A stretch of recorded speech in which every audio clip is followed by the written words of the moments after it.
যতটুকু আমরা বসছি, আমি বক্তা একটা খেজুর গাছ,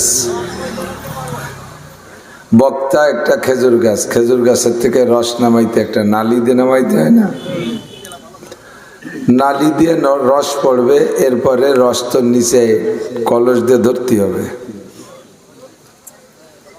এখন ধীরে ধীরে কলস দিয়ে ধরা লাগতেছে না, আল্লাহর রহমত। আগে চিকন চিকন গাছে এত বড় একটা কলস পড়তো, আমার ছোটবেলায় দেখছি, কলস ভরে ওর নিচেই পড়ে যেত।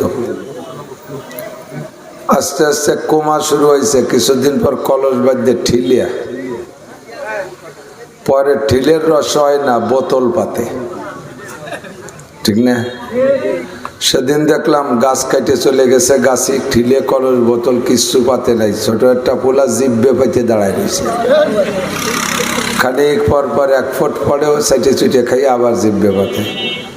কিছুক্ষণ জিব্বে পাইতে রাখতে রাখতে ওর গাড় ব্যথা হতে যখন আর পারবো না, চলে গেলাম। তো ওই নালি দিয়ে পড়া রস ধরতে যাও একটা কিছু তো পাতা লাগবে, যে বরাবর রস পড়ে ওই বরাবর পাতে রাখতে হবে না, জিব্বে পাতেন আর বোতল পাতেন। যদি ঢিলে করে পাতেন বাতাসে দোল খাবে, কাকশালিক পড়ে, ঠেলা ধাক্কা দেয়, ইকো দিও না।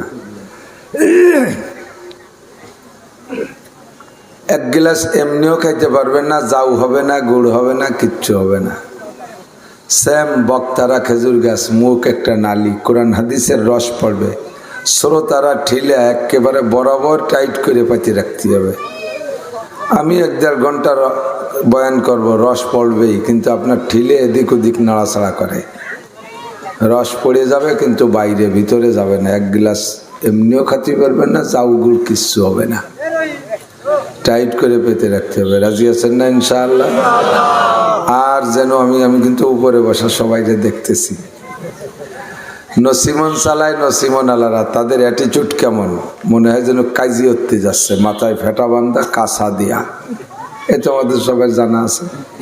মোটর সাইকেলের 2 চাকা, বাইসাইকেলের 2 চাকা, ভ্যানের 3 চাকা, বাসের 4-6 চাকা, এক তো জীবন ঘুরে দেখতে দেখতে হাফেজ হয়ে গেছি, ফিরে আবার রাস্তায় দিয়ে গেলেও দেখবো কে? আমাদের সচরাচর পান না, কোরআন হাদিসের বয়ান পান না। অনেক চেষ্টা কষ্ট করে মাগরিবের পর একটু সময় আমি ভাগ দিতে পারছি, এই সময়টা যাতে লস না হয়। আমার এই কথাগুলো বলার দরকার ছিল না, দেখতেছিলাম লোকজন, এই যুবকরা কথা বলবা না, বলার দরকার, মুখ দিয়ে বলে থামানোর দরকার নাই, কেউ মুখ দিয়ে বলে থামাবেন না কথা। আপনি যারা ভলেন্টিয়ারের দায়িত্ব পালন করবেন তারা কথা বললে ডিস্টার্ব হয়। ওয়াজ করা বহুত বড় কঠিন জিনিস, মুখস্থ করে আসি না, এখানে বসার পরে আপনাদের পরিস্থিতির উপরে আল্লাহ তাআলা কথা শিখিয়ে দেয়। যদি আপনাদের অবস্থান এলোমেলো হয় তাহলে আমার অবস্থান এলোমেলো হয়ে যাবে, উপর থেকে কথা আসবে না, রহমতের লাইন কেটে যাবে। এই জন্য নীরব নিস্তব্ধ মূল্যবান সময়, এত সুন্দর প্যান্ডেল করছেন, ভালো মাইক আনছেন, কত জোগাড় যন্ত্র, কত টাকা খরচ করে ফেলাইছেন, এর থেকে যদি কিছু না নিয়ে যেতে পারি তাহলে তো আমাদের চরম লস, ঠিক না? আল্লাহ পাক বলেন, আমরা যা বয়ান করি উলামায়ে কেরাম সবই এখন সাইজায় প্রসিদ্ধ হয়ে গেছে। এ কথাগুলো জানেন, এই লোকরে ভলেন্টিয়ারের দায়িত্ব থেকে ছুটতে হবে। উনি মসজিদে শুরু করছে এই কাম।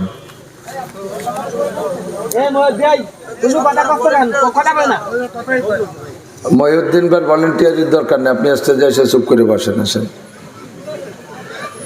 যা জানেন তাই আলোচনা, নতুন কিছু বলতে গেলে তার নাম হয়ে যাবে বেদাত। আমাদের মূলধন হলো কোরআন এবং হাদিস, ঠিক না?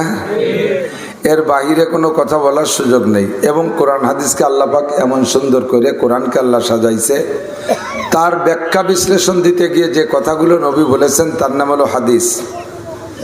কোরআন এবং হাদিস এমনভাবে সাজানো আছে যে আজ থেকে 1500 বছর আগে নবী পাক সাল্লাল্লাহু আলাইহি ওয়াসাল্লামের জামানায় কোরআন হাদিস সব ওই সময় তৈরি হয়ে গেছে।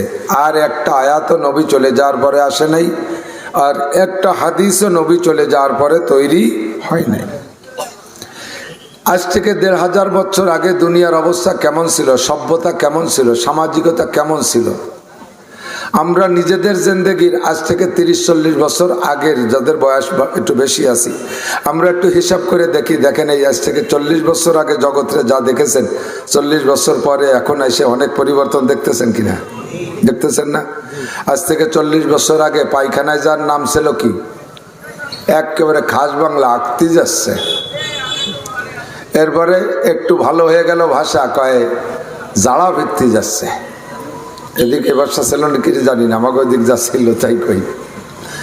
যখন আর একটু শিক্ষা দীক্ষা বাড়লো, এরপরে ল্যাট্রিনে যাচ্ছে না পায়খানায় যাচ্ছে। পায়খানার থেকে আর একটু ভাষা পরিবর্তন উন্নত হয়ে আসলো, এবার ল্যাট্রিনে যাচ্ছে। ল্যাট্রিন কতি যে অনেকে কয় লেফটিনে যাচ্ছে। লেফটেন্যান্ট কর্নেল এটা হলো আর্মির অফিসারের নাম। সবাই কি আর্মির অফিসারের মাথা বুঝে পায়খানা করতে যায় নাকি? লেফটেন্যান্ট না, ল্যাট্রিন। এরপরে আর একটু উন্নত, জগতের অবস্থা আরো উন্নত। এখন কয় কি, কিছুদিন পরে এসে কয়ে বাথরুমে যাচ্ছে। বাথরুম সে চলে গেছে কতদিন, এরপরে আসছে টয়লেটে যাচ্ছি। একইটা না, সব তো এক কাজ না, ও হয়েছে আগাই, এখন হয়েছে টয়লেট। কিছুদিন টয়লেট ছেলে, এখন হয়েছে ওয়াশরুম। একেবারে আন্তর্জাতিক খ্যাতি সম্পন্ন মূর্খ, লেখাপড়া কিচ্ছু জানে না, সেও কয় ওয়াশরুম। ওয়াশরুম মানে কি, দোয়ার ঘর, তাই তো নাকি বলেন? ওয়াশ মানে দোয়া, ধৌত করা, রুম মানে রুম, ঘর। তো জায়গা যে ধুয়ে মুছে আসতে হয়। তাই এই ইংরেজিটা কি এখনকার না অনেক আগের?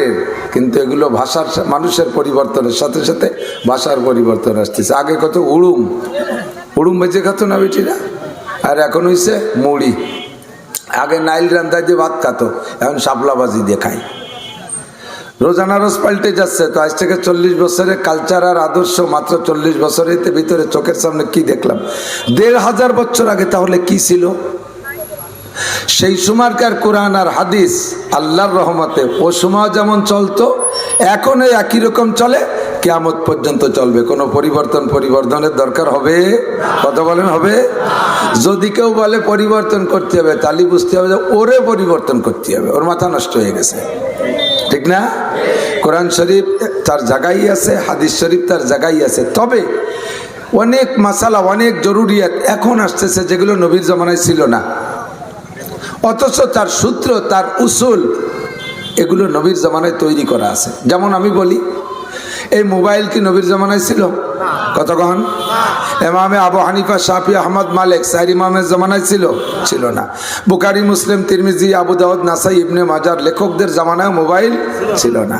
এ তো সেদিনকের ব্যাপার, আমাদের তো ছোটবেলায় দেখি নেই। যখন মোবাইল প্রথম বাটন মোবাইল হাতে পাইছেন, তখন হালকা হালকা একটু শুনতাম যে এমন মোবাইল আবিষ্কার করার চিন্তা চেতনা চলতেছে যে দুইজনে কথা কবে, দুইজন দেখতে পারবে, কথা বলবে দেখে দেখে। এ শুনেও মাথা ঘুরে যেত, কয় কি একটু কথা আসে, তাই তো আশ্চর্য যে কথা আনে কিনা, ফাঁকে তো কেউ শোনে না। আবার এ কথার ফাঁকে ফাঁকে যে বলবে তাকে দেখবে, এটা নিয়ে আমরা বেশ কিছুদিন টেনশনে ছিলাম। এখন সেই টেনশন শেষ, এখন হাতে হাতে দেখতেছি কিনা, আমি টানতেছি, আপনিও ভাবে আউতাল বাইতাল হবে না। যখন ডাকার সময় আমি ডেকে কাঁচা বানি, বসতেই থাকুক, মাঠ পুরো বলক হয়ে যাক, ওই ফাঁকা পর্যন্ত বসেন, দাঁড়ায় থাকবেন না কেউ। তো এখন মোবাইল ভিডিও কলে আমেরিকার জাপান দুই প্রান্তে, বিশ্বের দুই প্রান্তে দুইজনে দেখে দেখে বলা বলি চলতেছে কিনা? চলতেছে না? সব আমাদের সামনে স্পষ্ট হয়ে গেছে। এই মোবাইল নবীর জামানায় ছিল না। এখন মসজিদে ঢুকলে মোবাইল পকেটে থাকলে, রিংটন অফ করতে মনে না থাকলে, বন্ধ করতে মনে না থাকলে, অতর্কিত যে আপনারে কল দিচ্ছে সে হয়তো জানে না যে এখন নামাজের রক্ত, বা আপনি নামাজ পড়তেছেন, অথবা একজন অমুসলমান হিন্দু আপনারে কল দিয়ে বসলো, দিতে পারে, সে তো আর নামাজ কালাম বোঝে না। তা আপনার নামাজের মধ্যে মোবাইল যদি রিংটন বেজে ওঠে, আবার রিংটন বানাইছেন কি দিয়ে? মমতাজের গান। কিসের গান? মমতাজের গান, আব্দুল আলিমের গান, জাতীয় সঙ্গীত গাইয়ে উঠছে মোবাইলে। আমার সোনার বাংলা, আমি তোমায় ভালোবাসি। ওদিকে ইমাম সাহেব গায় মুসলমানের জাতীয় সঙ্গীত, আলহামদুলিল্লাহি রাব্বিল আলামিন, আর রহমানির রহিম, মালিক ইয়াউমিদ্দিন, ইয়্যাকা না'বুদু ওয়া ইয়্যাকা নাস্তাঈন, মুসলমানের জাতীয় সঙ্গীত। কতক্ষণ ঠিক না? আর ইন্নান নাফসা লাআম্মারাতুম বিসসু, সূরা ইউসুফের ভিতরে আল্লাহ পাক বলেন, ইউসুফ আলাইহিস সালামের বক্তব্য, ইন্নান নাফসা লাআম্মারাতুম বিসসু, নফসের টান সব দিন খারাপের দিকে। প্রত্যেকটা মানুষ, এনি ম্যান এভরিবডি, প্রত্যেকটা মানুষের একটা নফস আছে। নফস মানে চরিত্র। আর চরিত্রের স্বভাব কোনোদিন ভালো দিকে না, চরিত্রের স্বভাবের টান সব দিন নেগেটিভে। আমারও গান শুনতে ভালো লাগে, আমারও সুন্দরী নারী দেখতে ভালো লাগে, আমারও সিনেমা দেখতে ভালো লাগে, আমারও ছায়াছবি দেখতে ভালো লাগে, আমারও মোবাইলের ল্যাংটা ছবি দেখতে ভালো লাগে, আমারও অপরিমাণ টাকা হালাল হারাম কুটা বাসানায় খাইতে ভালো লাগে। এই খারাপের দিকে মনটা বেশি টানে সব দিন। আমি এত সুন্দর সুন্দর কথা বলবো এখানে, রাস্তাতে নসিমন যার সাথে সাথে নফসটার ওই দিক টাইম নিয়ে যায়, চোখ ওদিক নেবেই নেবে। মসজিদের ভিতরে ইমাম সাহেব এত সুললিত কণ্ঠের মাগরিবের ইমাম সাহেব কত সুন্দর কিরাত পড়লেন। এই কিরাতের দিক মন ছিল, হঠাৎ যখন মোবাইলের ভিতরে মমতাজের গান আর জাতীয় সঙ্গীত গাইয়ে ওঠে, কের মন ওই সুরো হাতের দিক থাকে না, চলে যায় মোবাইলের দিকে। কয় বুড়ো ছানার মধ্যেই বক্সিন পাকানো সারা, খালি সালাম ফিরেই নিকর, মোবাইল যে আনতে যায় সে এনে দেবো, বাংলায় কয় না, ওরে মোবাইল দেখায় ছেড়ে দেবো। কয় বুড়ো, যার মোবাইল বাজতেছে তারে রিং দিয়েই যাচ্ছে, ওর তো গা ভয়তে ভুলে যাচ্ছে আল্লাহ নামাজের পর আমার কপাল খারাপ হবে না, কপালের রুজিতে যাতায় সালাম ফিরেই ও কের সাথে কথা না কইয়ে বেরোয় দে দৌড়, কেউ কিছু করার আগে। এ ভাই এদিক তাকান, মোবাইল এই জগতে আসার আগে মোবাইল সংক্রান্ত এই ঝামেলাটা কি মসজিদে ছিল? নবী পাকের জামানায় মোবাইল ছিল না। তাহলে এখন এই মোবাইলের মশালা আমি কি ব্যবস্থা নিতে পারি? কোরআন শরীফে খুঁজে দেখি কোনো জায়গায় মোবাইলের নাম নাই। মিস কল আছে, কোরআন শরীফে মিস কলের কথাটা আছে। ওমাইয়া আমাল মিসকালা যাররাতিন খায়রান ইয়ারা ওমাইয়া আমাল মিসকালা যাররাতিন শাররান ইয়ারা। এই মিস কল কি সেই মিস কল? এই মিস কলের মানে যদি মোবাইলের মিস কল নেন তাহলে মমতাজ মার্কা তফসির হবে, তসলিমা নাসরিন মার্কা তফসির হবে। কতক্ষণ ঠিক না? এ মিসকাল মানে জাররা পরিমাণ। আসলে কি ওখান থেকে মিসকাল আবিষ্কার করছে কি আল্লাহ জানে। মিসকাল মানে তো ছোট্ট একটা কল। আর আরবিতে যে মিসকালা যাররাতিন খায়রান ইয়ারা, এই মিসকাল মানে ওজন, কি পরিমাণ? জাররা পরিমাণ ওজনকে মিসকাল বলা হয়।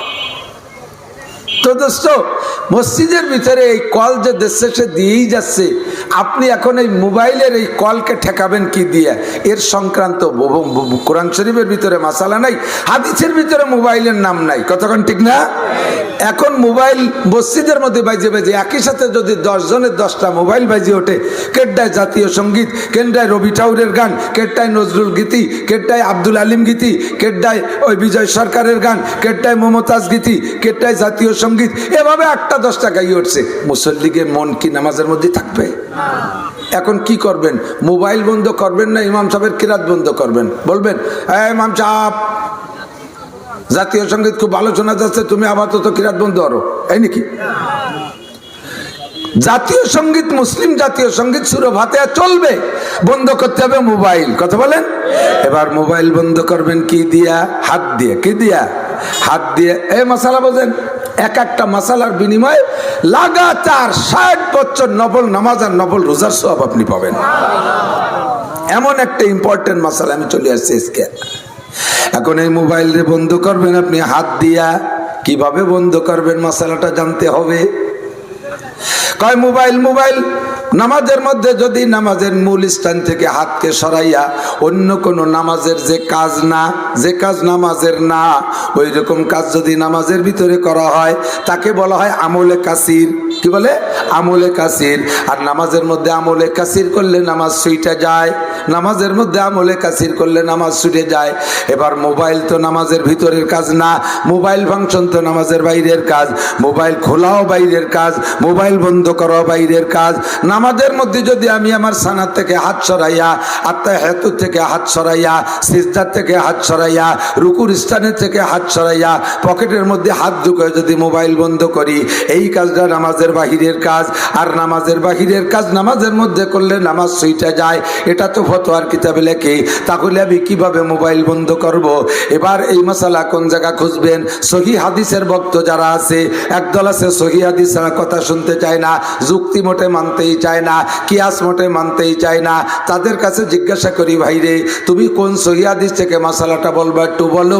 মোবাইলের নাম কোন বুখারী শরীফে আছে, মুসলিম, আবু দাউদ, তিরমিজি, নাসাইর কোন হাদিসের মধ্যে বুখারীর এই মোবাইলের নাম আছে? আর এক দল বেরোইছে আহলে কোরআন, তারা হাদিস মানতে চায় না, হাদিসের উপরে তাদের গভীর সমালোচনা, তারা কোরআন শরীফ ছাড়া কোনো কথা বলতে শুনতে চায় না। তাদের কাছে জিজ্ঞেস করবো, ভাইরে তুমি কোরআনের আয়াত দিয়ে মোবাইলের মাসালার অ্যান্সার দাও। কতক্ষণ এত কোরআনের ভক্ত তারা, সালাম দাও আমরা কি কই বলেন তো? আসসালামু আলাইকুম রহমতুল্লাহ বলি না আমরা, ওরা আসসালামু আলাইকুম রহমতুল্লাহ কয় না। কোরআন শরীফের কোনো জায়গা আসসালামু আলাইকুম রহমতুল্লাহ লেখা নাই, তা আছে কি?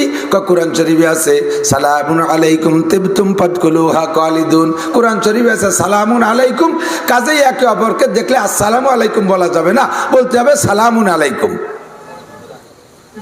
কোরআন শরীফে কোনো জায়গায় নামাজ শব্দ নাই, হাদিসের মধ্যে কোনো জায়গায় নামাজ নাই।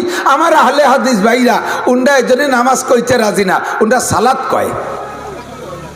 রোজাও কোরআন শরীফে নাই, হাদিসে নাই। রোজা শব্দ কোরআনেও নাই, হাদিসেও নাই। কোরআন হাদিসে আছে সওম, এই জন্য উন্ডা সিয়াম কয়, রোজা কয় না। আচ্ছা তাহলে তুমি এগুলো যদি এইরকমই কও, তাহলে সবগুলোই এভাবে বলো দেখি কতগুলো তুমি বলতে পারো। কোরআন শরীফে আব্বা নাই, তুমি তাহলে আবুন কও। কোরআন শরীফে মা নাই, তুমি উম্মুন কও। কোরআন শরীফে ভাই নাই, তাহলে তুমি আখুন কও। সবগুলো তুমি আরবি নিয়ে এসো।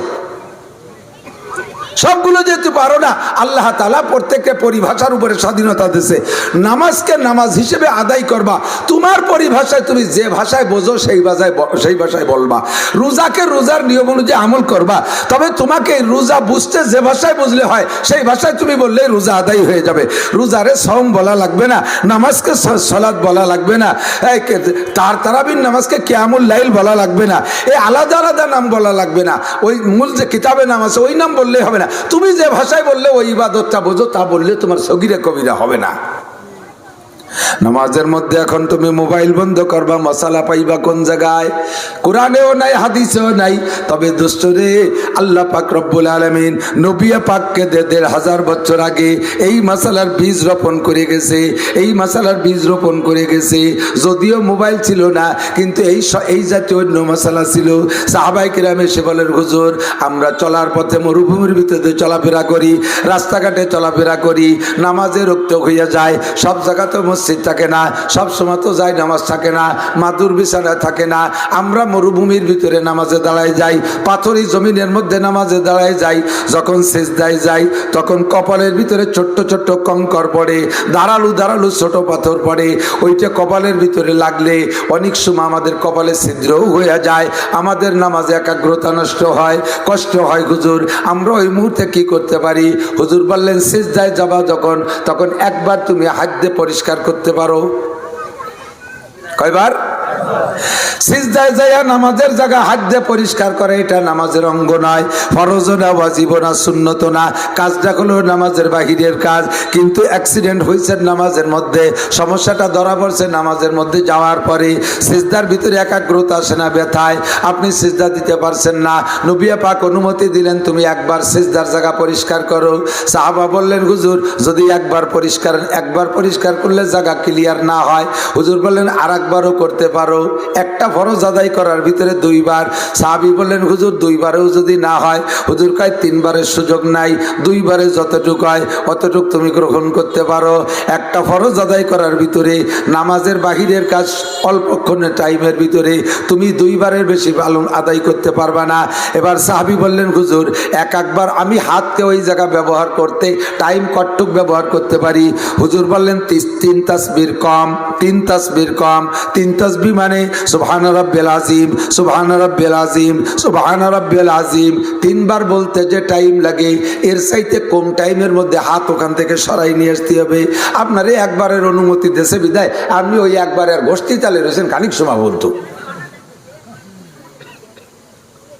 একবার মানে একবারের টাইমের একটা পরিমাণ আছে না নাই? হযরত আলী রাদিয়াল্লাহু তাআলা আনহু হুজুরের কাছে বলতেছেন, হুজুর আমরা তো রাস্তাঘাটে চলি, আল্লাহ পাক বলছেন কুল্লিল মুমিনিনা ইয়াগুদ্দু মিন আবসারিহিম, হে নবী উম্মতের পুরুষদেরকে আমার দিক কুল্লিল মুমিনিন ইয়াগুদ্দু মিন আবসারিহিম, আপনার উম্মতের মুসলমান পুরুষদেরকে বলে দেন, পরনারী যদি চোখের সামনে আইসা যায় তাহলে সঙ্গে সঙ্গে চক্ষু নিচু করে ফেলবে। হযরত আলী বলেন, হুজুর কতক্ষণের মধ্যে চক্ষু নিচু করব? আমাদের চোখের সামনে মহিলারা পড়লে আমি কতক্ষণের মধ্যে নিচু করব? হুজুর বলেন, একে বলে নজরে ফুজাত। তুমি জানো না যে এই জায়গা মহিলা, আচানক নজর পড়ার সঙ্গে সঙ্গে নিচু করে ফেলবা। ও আলী লা তুতবিন নাজরাতান নাজরাতা ফা ইন্না লাকাল উলা, একবার চোখে পড়ছে তুমি জানার পরে দ্বিতীয়বার তাকাইতে পারবা না, প্রথমবার তোমার অনুমতি দিয়েছে। হুজুর আলী বললেন, হুজুর টাইম কতটুক? এক নজরে কিছুক্ষণ তাকায় থাকলাম আর আল্লাহর কুদরতের আশ্চর্যের শুকর আদে, আল্লাহ সুবহান আল্লাহ, প্রিয়াঙ্কা চোপড়ার আল্লাহ কি সুন্দর চেহারা দিছি, আল্লাহ পরিমণি কি চমৎকার, দাঁড়ায় তার আগাগোড়া দেখলেন। এক নজর তো দেখার অনুমতি আছে, 15 মিনিট এক নজর। এক নজর মানে একবার তাকানোর সাথে সাথে চক্ষু নিচু করে ফেলতে হবে, পলক বন্ধ করতে হবে। তুমি লম্বা টাইম কইরা অর্ধেক পলক লম্বা করবা, এক দ্রুত পলক বন্ধ করতে যে টাইম লাগে অতটুক টাইম হিসাব করে যদি তুমি 2 মিনিট দেখো, 2 মিনিটে কয়বার চোখ বন্ধ করা যায়, ওই কয়বার ওই মেয়েটার সাথে তোমার আমলনামায় জেনার গুনাহ লেখা হবে। একবার তুমি সিজদার জায়গা পরিষ্কার করতে পারবা, টাইম ব্যবহার করবা। সুবহান রাব্বিল আযীম, সুবহান রাব্বিল আযীম, সুবহান রাব্বিল আযীম, 3 তাসবিহ একটু কম, পুরো 3 তাসবিহ হয়ে গেলে একবারই আপনি জায়গা পরিষ্কার করলে আপনার আমলে কাসির হয়ে যাবে, নামাজ বাতিল হয়ে যাবে। ও দোস্তরে মোবাইল সে সময় ছিল না, কিন্তু সাহাবায়ে কিরাম যে জরুরতটা পেশ করছে এই হাদিসটাকে সামনে রাইখা আমরা হাজার হাজার মাসালা আবিষ্কার করলাম যে পকেটে যদি মোবাইল বেজে ওঠে মসজিদের পবিত্রতা নষ্ট করে, নামাজের একাগ্রতা নষ্ট করে, আমাদের সকলের ডিস্টার্ব করে। কাজেই আপনাকে অনুমতি দেয়া গেল পকেটের মধ্যে হাত ঢুকে দ্রুত বাটনে চাপ দিয়া একবার আপনি বন্ধ করবেন। একটা ফরজ আদায় করার ভিতরে, আরে মিয়া মশালা শোনে না, আর একদিক তাকায় থাকেন হা করিয়া, এরপরে নামাজের ভিতরে কেসর মেসর লাগিয়ে যায়, মসজিদের ভিতরে বাটাবাটি টের পান না। এই মশালাগুলো কোরআন হাদিসে মেস্তেজর কোনো জায়গা পাবেন না। সমকালীন ফুকাহায়ে কিরাম উলামায়ে কিরাম ঘাটি ঘুটে আপনাদের সামনে প্লেটে করে নিয়ে আসে। নামাজের 2 রাকাত নামাজে 12,000 মাসালা ইমামে আবু হানিফা, শাফি, আহমদ, মালিক উন্ডা আবিষ্কার করে রেখে গেছে। এরপরে এই মাসালাগুলো ঢুকছে। চেয়ার ছিল না ইমামে আবু হানিফার জামানায়, চেয়ারে নামাজ পড়তো না। আজ থেকে 30 বছর আগেও তো মসজিদে একখান চেয়ার ছিল না, কথা কন না? আর এখন মসজিদের লেটেস্ট পারসন না কি কয় জেন্টেল পারসনের জন্য সামনে এক কাতার থাকতে হবে চেয়ার। সারা ইউনিয়নের 15,000 ভোট দিয়ে বানাই একটা চেয়ারম্যান, আর প্রত্যেক মসজিদে বিনি ভোটে 5-7 জন 10 জনের চেয়ারম্যান হয়ে গেছে। এই চেয়ারম্যানকে মশালা কিতাবে কোনো জায়গা খুঁজে পাবেন না, তো আমাদের আবিষ্কার করে দেওয়া লাগে। এখন আপনি মোবাইল বন্ধ করতে যাইয়া পকেটে এমন জায়গা মোবাইল আটকে গেছে, আর টাইনি বেরোতে হচ্ছে, টাইনি বেরোতে ইমাম সাহেব রুকু উজতি যাইয়ে উঠিয়ে ফিরিয়ে আইছে, সিজদায় চলে গেছে। এরপরে আপনি রাগ করে ফেলাই দিয়েছে মোবাইল, আপনার এই জাহিজ উইতি নামাজ শেষ। একবার বন্ধ করতে পারবেন, একটা ফরজ, ভালো করে বোঝেন। দাঁড়ানো একটা ফরজ, এর ভিতরে 2 বার। রুকু একটা ফরজ, ওর মধ্যে 2 বার পারবেন। সিজদা একটা ফরজ, ওর মধ্যে 2 বার পারবেন। শেষ বৈঠক একটা ফরজ, ওর মধ্যে 2 বার পারবেন। এক একটা ফরজ আদায় করার ভিতরে 2 বার করে মোবাইল বন্ধ করতে পারবেন। 3 বার করলে আপনার নামাজ শেষ। আবার একবার করতে যে যদি আপনি 3 তাসবিহ চাইতে টাইম বেশি ব্যবহার করে ফেলেন তাহলে একবারেই নামাজ শেষ। ঝামেলা আছে না নাই মসজিদে? এই মশালাগুলো মোবাইলের মশলা নবীর জামানায় ছিল না, নবীর জামানায় ছিল কঙ্কর সরানোর মশলা। আমরা ওই মশালার সাথে মিল করে রে বলে কিয়াস যুক্তিতে মিলে মশলা আবিষ্কার করি। এইটা চলতে থাকবে কিয়ামত পর্যন্ত, যতদিন হক্কানি উলামায়ে কিরাম থাকে। ও বন্ধু, আল্লাহর কোরআন আর নবীর হাদিসকে আল্লাহ পাক নবী পাক এমন সুন্দর করে সাজাইছে। কিছু মশালা সেই জামানায় প্রযোজ্য ছিল, চলতো, প্রয়োজন ছিল। ওই মশালাগুলো সেই মশালাগুলো এখন আসলে হয় না। আবার এখন কিছু মশালা জরুরত, এই মশালাগুলো নবীর জামানায় ছিল না, যেমন মোবাইল একটা বললাম। আবার অনেক মশালা আছে এখনো প্রয়োজন হচ্ছে না, সামনে চলতে অনেক দিন পর আসবে। সেই মশালাটারও সূত্র কোরআন হাদিসের মধ্যে আছে। উলামায়ে কিরাম থেকে সেখান থেকে বের কইরা আমাদের আপনাদেরকে সুন্দর করে বুঝায়। অনেক মশালা নগতে বহুবার শুনতেছেন, কিন্তু আজকের মজলিসে কানে ঢোকে নাই। আগামী দিনের মাহফিলের মধ্যে এই বয়ান হবে, সেদিন এই মশালাটা অন্তরের মধ্যে ঢুকে যেতে পারে, সেদিনও না ঢুকলে আর একদিন বয়ান হবে। হবে, সেদিন আপনার অন্তরের মধ্যে ঢুকতে পারে। একই বয়ান বারবার শুনতে শুনতে হঠাৎ করে একদিন বয়ানটা অন্তরের মধ্যে ক্রিয়া করে। এই জন্য আমার আল্লাহ বলেন ওয়াদাক্কির ফাইন্নাদ যিকরা তানফাউল মুমিনিন। হে নবী, তুমি উম্মতের কাছে জানা কথাগুলো বারবার আলোচনা করো। বয়ান করলে ও মুমিনের ঈমান বাড়ে, যতবার বয়ান শুনবেন ততবার ঈমান বাড়ে। বন্ধুরে, এই জন্য প্রত্যেকটা কথা অন্তর থেকে শুনতে হবে, কান লাগাইয়া খেয়াল করে সব কথাগুলো আমাদের শুনতে হবে। রাজি আছেন না ইনশাআল্লাহ? বয়ানের ভিতরে দুইটা দিক ফলো করছেন নাকি আমি জানি না। যত বক্তারা বয়ান করে, বক্তাদের বয়ানের সার ফিনিশিং দুইটা জিনিস। এদিক ঘন্টার পর ঘন্টা সারা জীবন যত বয়ান করছেন, সমস্ত বয়ানের রেজাল্ট দুইটা, আমর বিল মারুফ নাহি আনিল মুনকার। সৎ কাজের আদেশ, অসৎ কাজের নিষেধ, ঠিক না? কিসসা বলি, গল্প বলি, গজল গাই, ইসলামী সঙ্গীত, কোরআন পড়ি, হাদিস পড়ি, যা কিছু বলি না কেন সব কিছুর মূলে খুঁজলে পাবেন দুইটা জিনিস, আমর বিল মারুফ নাহি আনিল মুনকার। সৎ কাজের আদেশ আর অসৎ কাজের নিষেধ। সৎ কাজের আদেশ যেগুলো আমরা বলবো, এগুলো পালন করলে যেমন নেকি হয়, অসৎ কাজের নিষেধ করব, ওই নিষেধগুলো মেনে অসৎগুলো কাজগুলো ছেড়ে দিলেও সেরকমই নেকি হয়। বুঝেন নাই কথা? কাজেই সৎ কাজ অসৎ কাজ দুটেই শুনতে হবে, দুটেই শিখতে হবে, দুইটার মধ্যে নেকি আছে। সৎ কাজের মধ্যেও নেকি, অসৎ কাজের মধ্যেও নেকি। সৎ কাজ করার মধ্যে নেকি, অসৎ কাজ ছাড়ার মধ্যে নেকি, অসৎ কাজ ছাড়ার মধ্যে নেকি। যুবক আমার দিক লক্ষ্য করো, তুমি একেবারে বাপরে কইয়া, পয়সাওয়ালা বাপ, ধনী বাপ, বিশাল ইলিশ চিংড়ি মাছের ঘের আছে, বাপরে তুমি বলে রাখছো জানুয়ারি মাসের 1 তারিখে, আব্বা ফেব্রুয়ারি মাসের 14 তারিখের আগে কিন্তু একটা মোটরসাইকেল কিনে দিতে হবে। হাং, আমি একটা বান্ধবী ঠিক করছি, আমরা ওই টাইমে মোটরসাইকেলে চড়ি অমুক অমুক জায়গায় যাব। পাক্কা নিয়ত কইরা বাপেও মোটরসাইকেল কিনে দেছে, বান্ধবীও রেডি করে ফেলাইছো, মোটরসাইকেলে উঠবে তোমার বান্ধবী, সেও প্রস্তুতি নিয়ে ফেলাইছে। ইতিমধ্যে তোমার মধ্যে একটা কামড় দিয়েছে, আজকের বয়ানটা তোমার মধ্যে হিট করছে। আস্তাগফিরুল্লাহ, আমি যদি এই বান্ধবী নিয়ে রাস্তায় চলি, রওনা দেই, আল্লাহর গজব আমার উপরে পড়বে। আমি যদি এই অবস্থায় মারা যাই, তাহলে আমি জাহান্নামী হব। ও যুবক, গুনাহ থেকে ফিরে আসার জন্য 3টে কথা মনে রাখলে তুমি গুনাহ থেকে ফিরে আসতে পারবা। প্রত্যেক যা আবাল বৃদ্ধ বনিতা, নারী আর পুরুষ, আমরা খালি যুবকরা গুনাহ করে তা না, আধা বয়সী এক শ্রেণীর বুড়োরা আছে। আধা বয়সী মানে চাইল হইছে, চাইলনু কয় না, আম জালি থাকতে জালি, পাইকে গেলি পাকা। আইটনুর নাম আইটনু, ওর নাম হলো চাইলনু, তাই না? এই চাইলনু ক্লাসের বুড়ো যারা, এরা আগামী 1 নম্বর যুবকদের চাইতো ফাজিল। কাজেই শুধু যুবকদের বলি তা না, ভালো করে মনে রাখবেন, যে ব্যক্তি যেখানে যাই না কেন, গুনার কাজ করার সময় 3টে কথা আপনি স্মরণ করলে গুনার থেকে ফিরে আসতে পারবেন। 1 নম্বরে আমার দিক, 1 নম্বরে আমি যখন গুনাহ করি তখন আমার আল্লাহ দেখে। কথা কয় না? দেখে দেখে দেখে। আমি গত মাস 2-3 আগে ফরিদপুর একটা মাহফিলে গেছি। আমার মাহফিলের আমাদের খেদমতে রয়েছে 2-3টা যুবক। আমি দেখে মনে করছি এরা খাবাসপুর মাদ্রাসার ছাত্র। সুন্নতি পাঁচকলি টুপি, গায়ে তাদের জুব্বা, মাথায় তাদের পাগড়ি, সুন্দর পায়জামা টাকনুর উপর পর্যন্ত, তাদের কথাবার্তা সব কিছু আলিম তালবি আলিমদের মতো আমাদের সাথে ঘুরে ঘুরে খেদমত করতেছে।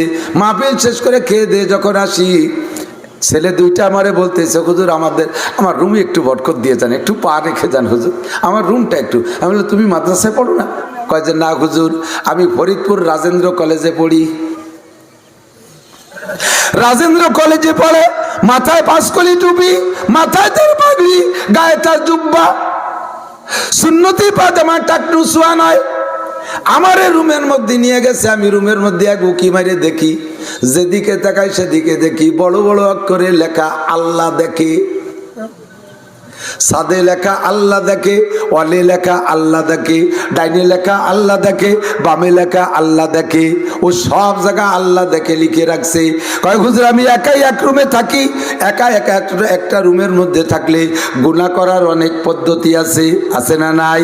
অনেক গুনাহ করা যায়। যখনই গুনার ফিকির আসে, যেদিকে তাকাই দেখি লেখা আমার আল্লাহ দেখে। আর যখন চোখে পড়ে আমার আল্লাহ দেখে, অন্তরে আমার হিট করে আল্লাহ দেখে, আমার চোখের মধ্যে ভাসে আমার আল্লাহ দেখে, তখন আর গুনাহ করতে পারি না। এ বান্দা ফানফুজু লা তানফুজুনা ইল্লা বিসুলতান, যদি তোর গুনাহ করার দরকার হয় চলে যা, কোন জায়গা যাবি, যে জায়গা যাবি যা, আল্লাহকে আমার জগৎ ছেড়ে চলে যা, গুনাহ করতে হলে ভূখণ্ড ছেড়ে অন্য কোথাও যা। তাই তুমি চলে গেছো গুনাহ করার জন্য সুন্দরবন। ওই সুন্দরবন কি তোমার আব্বার বোন না আল্লাহর বোন? কার বোন? চলে গেছে তুমি আটলান্টিক মহাসাগরের চরের পার, ও চর কি তোমাকে কয়বা বেটার না আল্লাহর? সেখান থেকে ভয় পেয়ে চলে আসছো, চলে গেছো হিমালয় পর্বতের মাথায়। এই জায়গা গোপনে গুনাহ করব, ওই হিমালয় পর্বত সহ তার চূড়ামূড়া কার? আল্লাহ কায় যে জায়গা যাইবি সেই জায়গায় আমার, সব জায়গা যেখানে যাবি সেখানেই আমার, ঠিক কি ঠিক না? সব জায়গা আমার।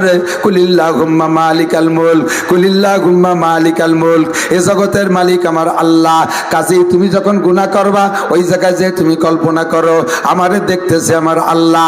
জেনা করার সময় যদি মনে হয় যে আল্লাহ দেখতেছে, তাহলে অন্তরে একটা কাঁপকাঁপি আসবে। কথা কোন ঠিক কি ঠিক না?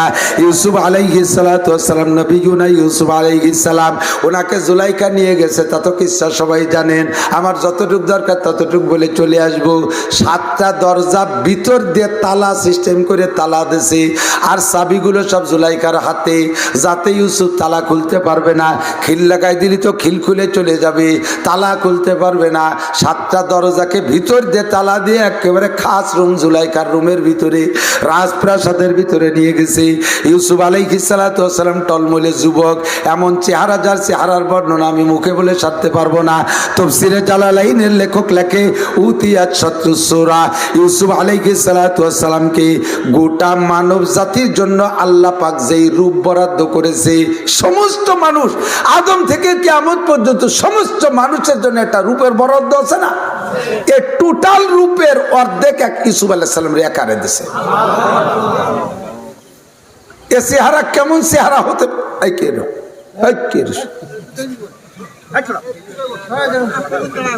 গুনাহ ঠেয়াচি ঠেয়াচি করে,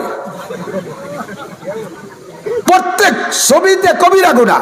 যত ছবি তুলবেন সমস্ত কবিরা গুনাহ।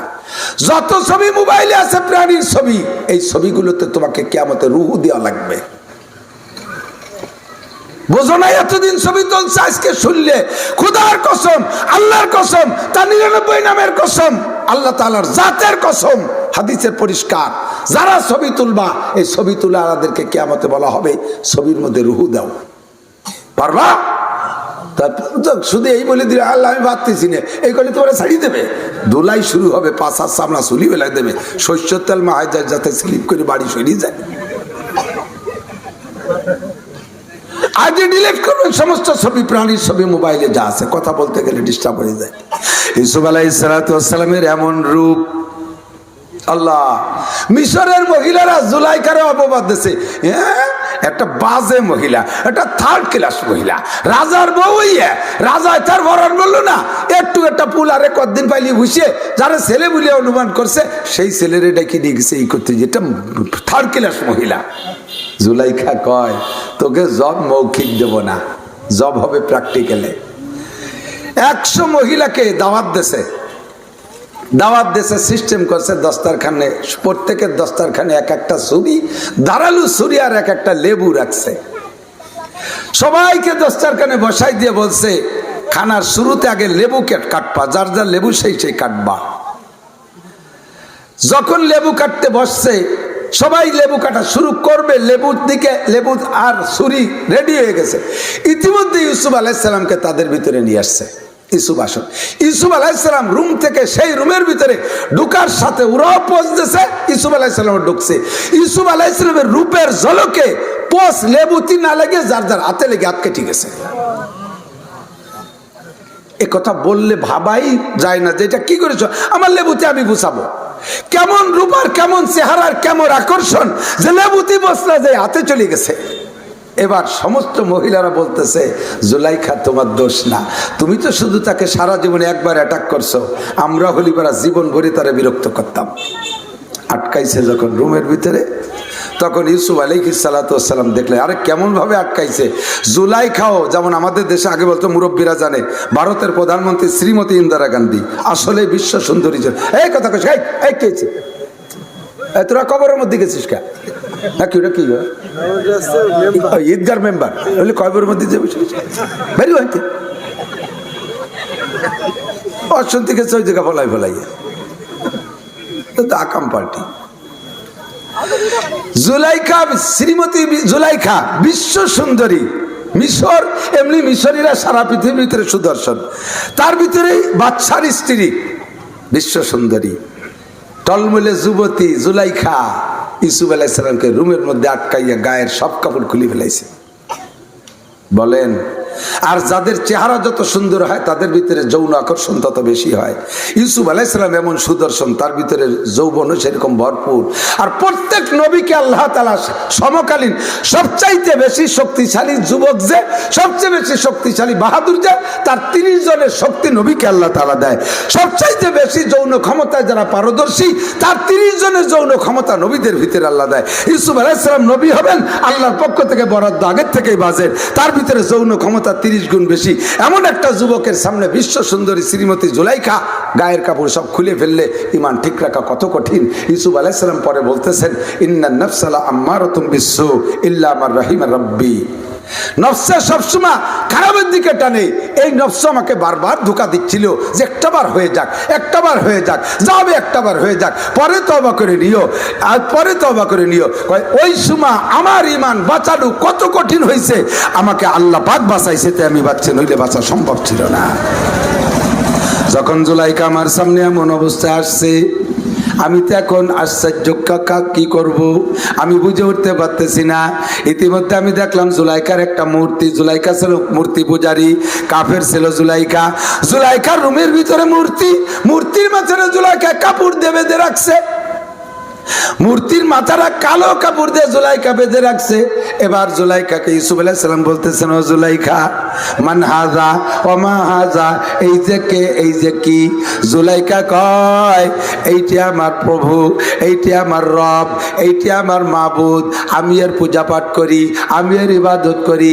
কয় তোমার এটারে তো বহুকাল দেখছি আমি, এতদিন মুখ খোলা ছিল, তোমার মাবুদের আজকে চোখ মুখ বাঁধিয়ে রাখছো কে? কয় যে তোমার সাথে যে কাজ করবে এটা অন্যায় কাজ, এটা মাবুদের সামনে করা যায় না, তাই তার চোখ বাঁধিয়ে রাখছি। ইউসুফ আলাইহিস সালাম কয়, তোমার মাবুদের চোখ বাঁধিয়ে রাখা যায় কাপড় দিয়ে, ওরে আমার মাবুদের চোখ কোনো কাপড় দিয়ে বাঁধা যায় না, আল্লাহ দেখে। কথা বলেন, কি বলেন? কে দেখে? ও যুবক, কে দেখে? কে দেখে? ওই পাহাড়ে যাবি আল্লাহ দেখে, সুন্দরবন করমজাল যাবি আল্লাহ দেখে, পার্কের মধ্যে যাবি আল্লাহ দেখে, পাটের মধ্যে যাবি আল্লাহ দেখে, ওই 5 মাইল দূরে বিলির ভিতরে তোর ঘেরের পাড়ে যাইয়ে কাজ যা করবি তাও কে দেখে? জুলাইখাকে ইউসুফ আলাইহিস সালাম বলে, তোমার খোদারে চোখ কাপড় দিয়ে বাঁধিয়ে রাখা যায়, আমার খোদার চোখ কাপড় দিয়ে বাঁধা যায় না। ও নিতারা, ও ঘুষখোররা, ঘুষ খাও কোন জায়গা যাইয়া? বাথরুমের আড়ালে যাইয়ে। সুদ খাও কোন জায়গায় বসে? ঘরের মধ্যে বসে। ও জায়গা তো আল্লাহ দেখে না। আরে দেখে না, কি কয় আল্লাহ অদ্ভুত দেখতে পারে নাকি? ল্যাপের তলে, কম্বলের তলে শুয়ে শুয়ে বিদেশি ছবি দেওয়া, ল্যাংটা ছবি মোবাইলে, ল্যাপের তলে তো কোনো মতেই আল্লাহ দেখে না। লেমিনেটিং করা, দেখে দেখে আল্লাহ দেখে। এই কল্পনাটা তোমার মধ্যে আসলে তুমি গুনাহ করতে পারবে না। ইতিমধ্যে ইউসুফ আলাইহিস সালাম দেখে, এই ঘটনা ঘটে গেল। 2 নম্বর হলো ইউসুফ আলাইহিস সালাম ওই রুমের মধ্যে বন্দি অবস্থায় দেখতেছে ইউসুফ আলাইহিস সালামের আব্বা জানি ইয়াকুব আলাইহিস সালাম এই শাহাদাত আঙ্গুল কামড়ায় ধরে বসে রয়েছে। মানুষে যখন কঠিন দুশ্চিন্তা করে তখন আঙ্গুল কামড়ায়। ইউসুফ আলাইহিস সালাম দেখে যে আমি আমার আব্বারে হারাইছি 13 বছর আগে, আব্বাও জানে না আমি কোথায়, আমিও জানি না আব্বা আছে না মরছে। এই ঘরের মধ্যে আমার আব্বা আসলো কোন জায়গা থেকে? আমার আব্বাকে পাঠাইছে আমার আল্লাহ। আব্বার সামনে সন্তানে অন্যায় করতে পারে না, কথা বলেন ঠিক ঠিক না? আমার আব্বারে পাঠাইছে আমার আল্লাহ, কাজে এই কাম আমার করা যাবে না। নফসে বারবার ধাক্কা দিচ্ছিল, একটা বার হয়ে যাক। আমাকে আমার আল্লাহ পাহারার জন্য আমার আব্বারে পাঠাই দিছে, কাজেই আমার বাঁচার চেষ্টা করতে হবে। আব্বার সামনে জুলাইখা ল্যাংটা, আমার সামনে জুলাইখা ল্যাংটা, আমার সামনে আর আমার জুলাইখার সামনে আমার আব্বা বসে আছে। আমার আব্বার সামনে এই অন্যায় করা যাবে না, এই অবস্থায় থাকাও যাবে না বেশিক্ষণ। আব্বা বলে ফেলতে পারে, ওই তুমি ল্যাংটা জুলাইকার সামনে কেন বসা, কাজেই তুমি সরো না কেন? এই বলে দৌড় মারছে দরজার কাছে। দরজা কাছ পর্যন্ত গেলে টাস করে তালা খুইলা গেছে। একটু জোরে কর না সুবহানাল্লাহ। আল্লাহ কাইবাল্লাযিনা জাহাদু ফিনা লানাহদিয়ান্নাহুম সুবুলানা। ও বান্দা, তোমার যতটুকু ক্ষমতা আছে তুমি ততটুকু প্রয়োগ করো, তোমার যতটুকু চেষ্টাই খুলে ততটুকু তুমি করো, বাকিটুকু আমি করব। তালা খোলার চাবি রয়েছে জুলাইকার হাতে। ও চাবি ছাড়া তালা খুলতে পারে কে? পারে পারে পারে। চাবি ছাড়া আল্লাহ তালা খুলতে পারে। তোমার দায়িত্ব দরজা পর্যন্ত যাওয়া, তুমি দৌড়ে যাও। ইউসুফ আলাইহিস সালাম দরজা পর্যন্ত দৌড়ে গেছে, মালিক বিনা চাবিতে তালা খুইলা দিয়েছে। কয় একটা দরজা যখন খুললো, তাহলে আমি আর একটা দরজার কাছে যাই। একে একে দরজা যে কয়টা বন্ধ ছিল 7টা দরজার সামনে যার সঙ্গে সঙ্গে খুলে দিয়েছে। আল্লাহ কয় মাইয়াত্তাকিল্লাহ ইয়াজআল লাহু মাখরাজা। যে আল্লাহকে ভয় পায় আল্লাহ তার জন্য দরজা খুলে দেয়, আল্লাহ তার জন্য দরজা খুলে দেয়। ইয়াজআল লাহু মাখরাজার মানেই হলো আল্লাহ বের হওয়ার পথ কইরা দেয়। মাখরাজ মানে বের হওয়ার জায়গা। আল্লাহ আপনাকে বের হওয়ার জায়গা তৈরি করে দেবে। ও যুবক, দুনিয়ায় জীবনের সবচাইতে বড় কঠিন কাজ হলো এটা। রাস্তায় তুমি গভীর রাতে 1 কোটি টাকার বস্তা পাইছো, টাকা ভর্তি 1 কোটি টাকা বস্তা ভরা পাইছো। তুমি ইচ্ছা করলে না আনলে না আনতে পারো। পরের টাকা নেব কেন, হজম করতে পারবো না, লাথি মেরে খালের নিচে ফেলাই দিয়ে আসতে পারো। রাস্তায় সুন্দর মোটর সাইকেল সারা রাত রয়েছে, কেউ নেয় না, চাবিও দেওয়া রয়েছে তার ভিতরে। ইচ্ছা করলে পরের গাড়ি চালাই নিয়ে আসতে পারো। আবার তুমি না আনলেও না আনতে পারো। কিন্তু গভীর নির্জনে একটা সুন্দরী নারী সুযোগ ব্যবস্থা তৈরি কইরা ওই মহিলাই যদি তোমারে আহ্বান করে, টলমলে ভরা যৌবনের যুবক তুমি, ওই জায়গায় ইমান বাঁচায় আসা বহুত বড় কঠিন। ওই জায়গায় ইমান বাঁচায় আসা বহুত কঠিন। ওই জায়গা থেকে বাঁচার জন্য তুমি আল্লাহকে ভয় পাও। কে শাহওয়াত আতে শাসআজবায়ে বেপারহেজ, के शहवत आतिश तज़बाए बेपरहेज बकुदबर आतिश दोज़ख मकुंतेज दरा आतिश नदारी ताकते सोज बसबरा बेबरी आतिश जनिम रोज। আল্লাহু আকবার। শেখ সাদি বলেন, আমাকে আমার আব্বা জালমানের, হে সাদি, তোর যৌবন টলমল করতেছে, আমি দেখি যৌবনের আগুন বড় মারাত্মক আগুন। এই যৌবনের আগুনের মধ্যে পা দিস না বাবা। দুনিয়ায় যদি যৌবনের আগুনের মধ্যে পা দিস, আগুনে আগুন টানে। নারিয়ারা নারিয়া আমার জজবান, নারিয়ারা নারিয়া আমার জজবান, নুরিয়ারা নুরিয়া আমার তলবান। নূরওয়ালাকে নূরে টানে, নূরকে নূরওয়ালাকে টানে, নূরকে নূর টানে নূরওয়ালাকে, আগুনে টানে আগুনওয়ালাকে। কথা বলেন ঠিক ঠিক না? যৌবন বড় মারাত্মক আগুন। এই আগুনের ভিতরে তুই পা দিবি, আগুনে আগুন টানবে। জাহান্নামের আগুনে তোরে এই আগুনতে, জাহান্নামের আগুনে তোকে এই আগুন থেকে নিয়ে যাবে। দরা আতেশ না দাঁড়ি তকতে সুজ। জাহান্নামের আগুন সইতে পারবি না রে যুবক। ও যুবক, পারবি না। আল্লাহর কসম একটু ভয় পা, অন্তর থেকে একটু ভয় পা। জাহান্নামের আগুন সইতে পারবি না। না দরা আতেশ না দাঁড়ি তকতে সুজ, ওই আগুনের মধ্যে সহ্য করতে পারবি না। কাজেই বাসবরা বেবারি আতেশ জানিম রোজ। যৌবনের আগুনটা একটু ধৈর্যের পানি দিয়ে ঠান্ডা কর। যৌবনের আগুন রে ধৈর্যের পানিতে ঠান্ডা কর। যদি তোর ধৈর্য না কুলায়, নবী কয় ফালাইকা বিসওম, ফালাইকা বিসওম ফাইন্নাহু বিজা। তাহলে যৌবনকে যদি তোর নিজ যোগ্যতায় কন্ট্রোল করতে না পারিস, ও যুবক, সপ্তাহে 2-4 দিন রোজা রাখবি। রোজা হলো যৌবন সুজার হাতিয়ার। যৌবনের আগুন ঠান্ডা করার পানি হলো রোজা। যে রাখবার রোজা হয়ে যাবে নফসে সুজা। কতক্ষণ? যদি রাখো রোজা, নফস হবে সুজা। যদি 16-17 ঘন্টা, আর কয়েকদিন পর রোজা আসতেছে, 16-17 ঘন্টা সেহরি খাইছেন রাত 3টায়, ইফতারি হবে 7টায়, 17 ঘন্টা হয়ে যায়। কিন্তু এই 17 ঘন্টা রোজা রাখছেন, আবার বিকেলবেলা জোহরের পরে খুলনাতে সাইকেল চালাই আইছেন খরার মধ্যে। আইসেই আবার দেখতেছেন গরুতি বিয়া বেহারে ডাকতেছে, বাড়ি খেয়াল নাই, চলে গেছেন কাশি একখানি ঘেরের পরে ঘাস কাটতে। আর সন্ধ্যে পর্যন্ত গাছ কাটি আইছেন। সন্ধ্যের আধা ঘন্টা আগে আসছেন, সন্ধ্যার আধা ঘন্টা আগে। এই সময় রোজা সহ কেমন হয়েছে আপনার অবস্থা? ওই সময় যত বড় সুন্দরী মহিলা আপনার সামনে দিয়ে হোক না কেন, কি করবেন আপনার? সব ইশার পরে আছিস, কথা কইস নিয়ে সব শেষ হয়ে গেছে। আজকে 7 তবক জমিন ভাত তাইলে শুয়ে গেছে। ফাইজলামি ভাত দাও, পানি খাইয়ে নিয়ে যাবে। কথা কর না কেন? ওই সময় নফসে এমন সোজা, রোজাই নফসরে সোজা করতে পারে। কথা কর। দরা আতেশ না দাঁড়ি তাকতে সুজ, বসবরা বেবারি আতেশ জানিম রোজ। বিভিন্ন ভাবে যৌবনকে নষ্ট করতেছ, করো না, করো না। যখনই তুমি যৌবনকে বিভিন্ন ভাবে নষ্ট করো, কে দেখে? কোন কে দেখে? ঘর ভরা আল্লাহ দেখে। লিখে রাখবি, ঘর ভরা আল্লাহ দেখে। এই জায়গা মমতাজের ছবি, ও জায়গা রুনা লাইলার ছবি, ও জায়গা সাবিনা ইয়াসমিনের ছবি, ও জায়গা পরিমণির ছবি, ও জায়গা প্রিয়াঙ্কা চোপড়ার ছবি, চতুর্দিক দিয়ে সাজাইছিস। ওই দেখে তো তোর আরো যৌন সুরসুরি বাড়ে। তোরে আল্লাহ দেখে না নেত্রীরা দেখে, আল্লাহ দেখে না নায়িকারা দেখে। সে জায়গা তোমারে কন্ট্রোল করতে পারবা না। এমনি শয়তানে তো আকাম করতেই তালে রয়েছে। আর চতুর্দিক দিয়ে তুমি শয়তান ঝুলাই রাখছো। যেই ঘরের ভিতরে প্রাণীর ছবি থাকবে, ক্বালা রাসূলুল্লাহ সাল্লাল্লাহু আলাইহি ওয়াসাল্লাম লা তাদখুলুল মালায়েকাতু বাইতান ফীহি সূরাতুন আও কালব, যে ঘরের ভিতরে প্রাণীর ছবি থাকে আর কুকুর থাকে, ওই ঘরে ফেরেশতা আসে না। একজন সবসময় সাথে একটা কুত্তো নিয়ে ঘোরে। ওর একজন কয়, তুই সবসময় কুত্তো রাইস কা? কয়, মরার ভয়তে। তার মানে কয় যে নাসির হুজুর কইছে কুত্তো সাথে থাকলে ফেরেশতা আসে না। আজরাইল তো ফেরেশতা, কুত্তো সাথে থাকলে আজরাইল আসবে না, আমার মরা লাগবে না। তোর দিয়ে আগেও দুটো কুত্তো দেখতাম, সে দুটো কয় তা মরি গেছে। সে দুটো মারলো কিনা? কয় তা তো আজরাইলি মারছে। তো কুত্তরেও তো আজরাইলি মারে। তা তুই যদি সবসময় কুত্তো রাখিস, তাহলে কুত্তো মারা আজরাইল আসবে তোরে মারতি। আজরাইলও ক্লাসিফিকেশন আছে, আছে না নাই? আল্লাহ ওয়ালাদের জান্নায় এক আজরাইল, দিনদার মানুষের জান্নায় আজরাইল, কাফের মুশরিকের জান্নায় আলাদা আজরাইল। প্রত্যেকের জন্য আলাদা আলাদা আজরাইল আছে। ঘুষখোর সুদখোরদের জান্নায় আলাদা আজরাইল, বিড়ি সিগারেট খাওয়া মানুষের জান্নায় আলাদা আজরাইল। কারণ সভ্য মানে ঠান্ডা মেজাজের আজরাইল যারা, তারা ওই বিড়ি সিগারেট খাওয়া লাগে তারা যেতে পারে না। কাজে বিড়ি সিগারেট খাওয়া লাগে যে গন্ধ, ওই গন্ধর মধ্যেও যারা মারতে পারে, এইরকম আজরাইল আলাদা আছে। এরকম আজরাইল আলাদা আছে।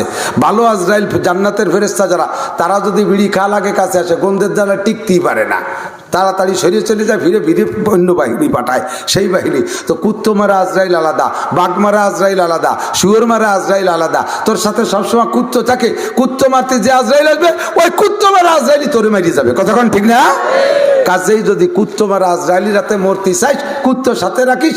আর যদি মানুষ মারা আজরাইলি রাতে মরতে চাইস, তাহলে কুত্তো খেদা তাড়াতাড়ি বাড়িতে।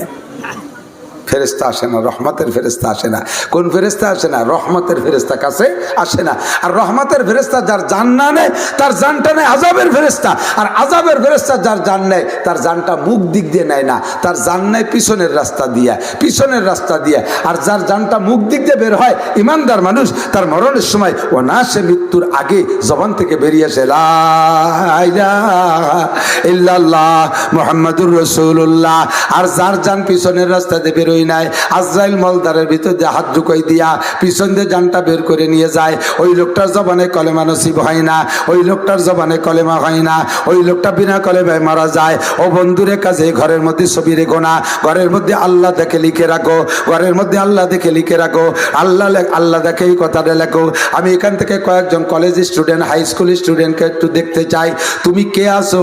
ঘরের ভিতরে বড় কাগজে আর্ট পেপারে আজকে তুমি 10টা 12টা কাগজে আল্লাহ দেখে বড় অক্ষরে লিখা ঘরের মধ্যে ঝুলাই রাখবা। ওই দিক নজর পড়লে তোমার আল্লাহর ভয় অন্তরে আসবে, গুনাহ থেকে তুমি ফিরে আসতে পারবা, সিদ্ধান্ত নিতে পারবা কে কে ইনশাআল্লাহ। আমি ঘরের মধ্যে আল্লাহ দেখে লিখে রাখবো, আমার রুমে, বেডরুমে। কে কে দেখি, কে কে পারবা? আল্লাহ দেখে এই কথাটা লিখে রাখবেন, রাখবেন, রাখবেন। বড় কাগজে আর্ট করে লেখায় লিখে রাখবেন, আল্লাহ দেখে, আল্লাহ দেখে। ইনশাআল্লাহ গুনাহ থেকে বাঁচতে পারবেন। দেখেন বহুতে এখনো হাত উঠেই নেই, অনেকে উঠেছে, অনেকে উঠাই নেই, সাহস পাই নাই যে না, আমি তো সামনে আরো কিছু আকাম বাকি রয়েছে। এত তাড়াতাড়ি লেগে এসে কি এর বাড়ি?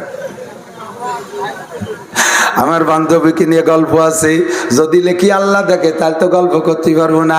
আমার কিছু মদ গাজাই আবা ফেন্সিডিল আছে, ওগুলো আল্লাহ দেখের সামনে করতে পারবো না। তোমার নিয়ত খারাপ রে বন্ধু, তোমার অশ্বিনে ফায়দা নাই। পাক্কা নিয়ত করো, আল্লাহ দেখে, আল্লাহ দেখে। 1 নম্বরে গুনাহ থেকে ফিরার জন্য তুমি কল্পনা করবা আল্লাহ দেখে। 2 নম্বরে গুনাহ থেকে ফিরে আসার জন্য তুমি হিসাব রাখো, কিরামান কাতিবিনা ইয়ালামুনা মা তাফআলুন। তুমি যে কাজ করতেছো, গোয়েন্দা ফেরেশতা পিছনে পিছনে আছে, মা ইয়ালফিজু মিন কাউলিন ইল্লা লাদাইহি রাকিবুন আতীদ, গোয়েন্দা ফেরেশতা পিছনে আছে, যে কথাটা মুখ দিয়ে বের করে সঙ্গে সঙ্গে লেখা হইয়া যায়। কতক্ষণ যায় যায় যায় এ যায়। এতদিন কইতো যে কিভাবে লেখে, কে লেখে, দেখি না যারে সে লেখে কি করে। এখন ফামা জবাবুকুম ফাহুয়া জবাবুনা, তোমরাই জবাব আবিষ্কার করে ফেলাইছো। সারা জীবন পরে 20-30 বছর পর্যন্ত মোবাইলে যা কইছে সব মোবাইল হেড অফিসে মূল সেক্টর মূল জায়গায় এটা জমা হয়ে আছে। যখনই করে জয় ঝামেলায় পড়বা পুলিশই দেখবা যে একেবারে গোড়ার থেকে সব কবে কার সাথে টাইম ধরে ধরে ধরে ধরে সুন্দর সুন্দর গল্প সব বের করে নিয়ে আসে। তোমাদের আবিষ্কারে যদি 30 বছরে 40 বছরের কথা মোবাইল সেক্টর মোবাইল কি বলে হেড অফিসে এটা যদি জমা করতে পারে, মোবাইল কাউন্টারে যদি জমা করতে পারে, তাহলে আমার আল্লাহ পাকের কুদরতি মোবাইল দিয়ে ক্যামেরা দিয়ে এগুলো জমা করতে পারে কি পারে না? মা ইয়ালফিজু মিন কাউলিন ইল্লা লাদাইহি রাকিবুন আতীদ, প্রত্যেকের সাথে রকিব আতীদ মজবুত শক্তিশালী পাহারাদার আছে। যে কথাটা মুখ দিয়ে বের করো বললে ওইটা ভিডিও হয়ে যায়, ওইটা অডিও হয়ে যায়। আর কিরামান কাতিবিনা ইয়ালামুনা মা তাফালুন, সম্মানিত ফেরেশতারা কাঁধে বসে লেখে। এই কথাটা এই কথাটা ভাবো তুমি যে আমার কাঁধে বসে আমার বিড়ি দেখতেছে, আমার কাঁধে বসে জেনা দেখতেছে, আমার কাঁধে বসে ফেরেশতারা সুদে কারবার দেখতেছে, ঘুষে কারবার দেখতেছে। আপনাদের এলাকার মানুষ তো আল্লাহর ফজলে সুদ খায় না, সবাই তো তওবা করে ফেলেছে। সুদে কারবার নাই, দাঁত মাঝে মেশাক করে ফেলেছে নাই। এবার সুদ বৃদ্ধি পাওয়ার কারণে, সুদে কারবার বাড়ার কারণে রহমতের বৃষ্টি বন্ধ হয়ে গেছে। ঠিক কয়া পর্যন্ত শেষ, আবার সকালের থেকে কার্যক্রম শুরু করে দেবে। সুদের গুনাহ তো উলামায়ে কেরামের কাছে শুনছেন, আমি কি কব আল্লাহ। সুদখোররা এই পাবলিক ফাংশনে সুদ করে, আমি যা শুনছি সিস্টেম কি, সুদ কয় না, যাবেন টাকা উদরত্তি, ভাই কয়টা টাকা উদর দেওয়া যায় নাকি 1000-5 টাকা কই চাই রে নাও নাই বাড়ি। ওই যে এটা আর একজন কয়টা টাকা থুয়ে গেছে, তার আবার স্বভাব ভালো না, সে আবার ওইতে লাভ খায়, সে আবার বিনি পয়সা দিতে চায় না, তার কয়টা টাকা আমার কাছে থুয়ে গেছে, ওই কিন্তু উনার টাকা। এইমাত্র নামাজ পড়ে আসলে হাতে তসবির হয়েছে, সুবহানাল্লাহ সুবহানাল্লাহ হতে তালে রয়েছে ফকুয়াস, সুবহানাল্লাহ বলার পাগড়ি বন্ধ। তোমার সারা জীবনের চাকরির 5 লাখ টাকা উঠাইয়া না সুদে কারবারে লাগাই দিয়ে জায়গায় বসে তসবিহ পড়, তবলিগি যাও, সরমুনায় যাও, হজ করো। তোর মতো বাধা বেরে আল্লাহ তাআলা হজে দেখতে চায় না, তোর মতো কপাল পোড়ারে চরমুনায় দেখতে চায় না। তওবা করি আয় আগে সুদের কারবারের থেকে। সুদের 70টা স্তর, সুদের 70টা স্তর, অর্থাৎ 1 টাকা সুদ খাইলে 70 প্রকার গুনাহ হয়। 1 নম্বর গুনাহ হলো আল্লাহ রসুলের সাথে যুদ্ধ করার গুনাহ। আমি বলি না, কোরআনে পাক বলে ওয়াদারু মা বাকিয়া মিনার রিবা ইন কুনতুম মুমিনিন। এতদিন যা করছো করছো, আজকে আমাদের বয়ান শোনার পরে আল্লাহ পাক বলেন, নাসিরের বয়ান শোনার পরে তুমি এক্ষুনি সুদে কারবার ছেড়ে দাও যদি তুমি মুমিন হও, যদি তুমি মুমিন হও। এই খেয়াল করে নাও,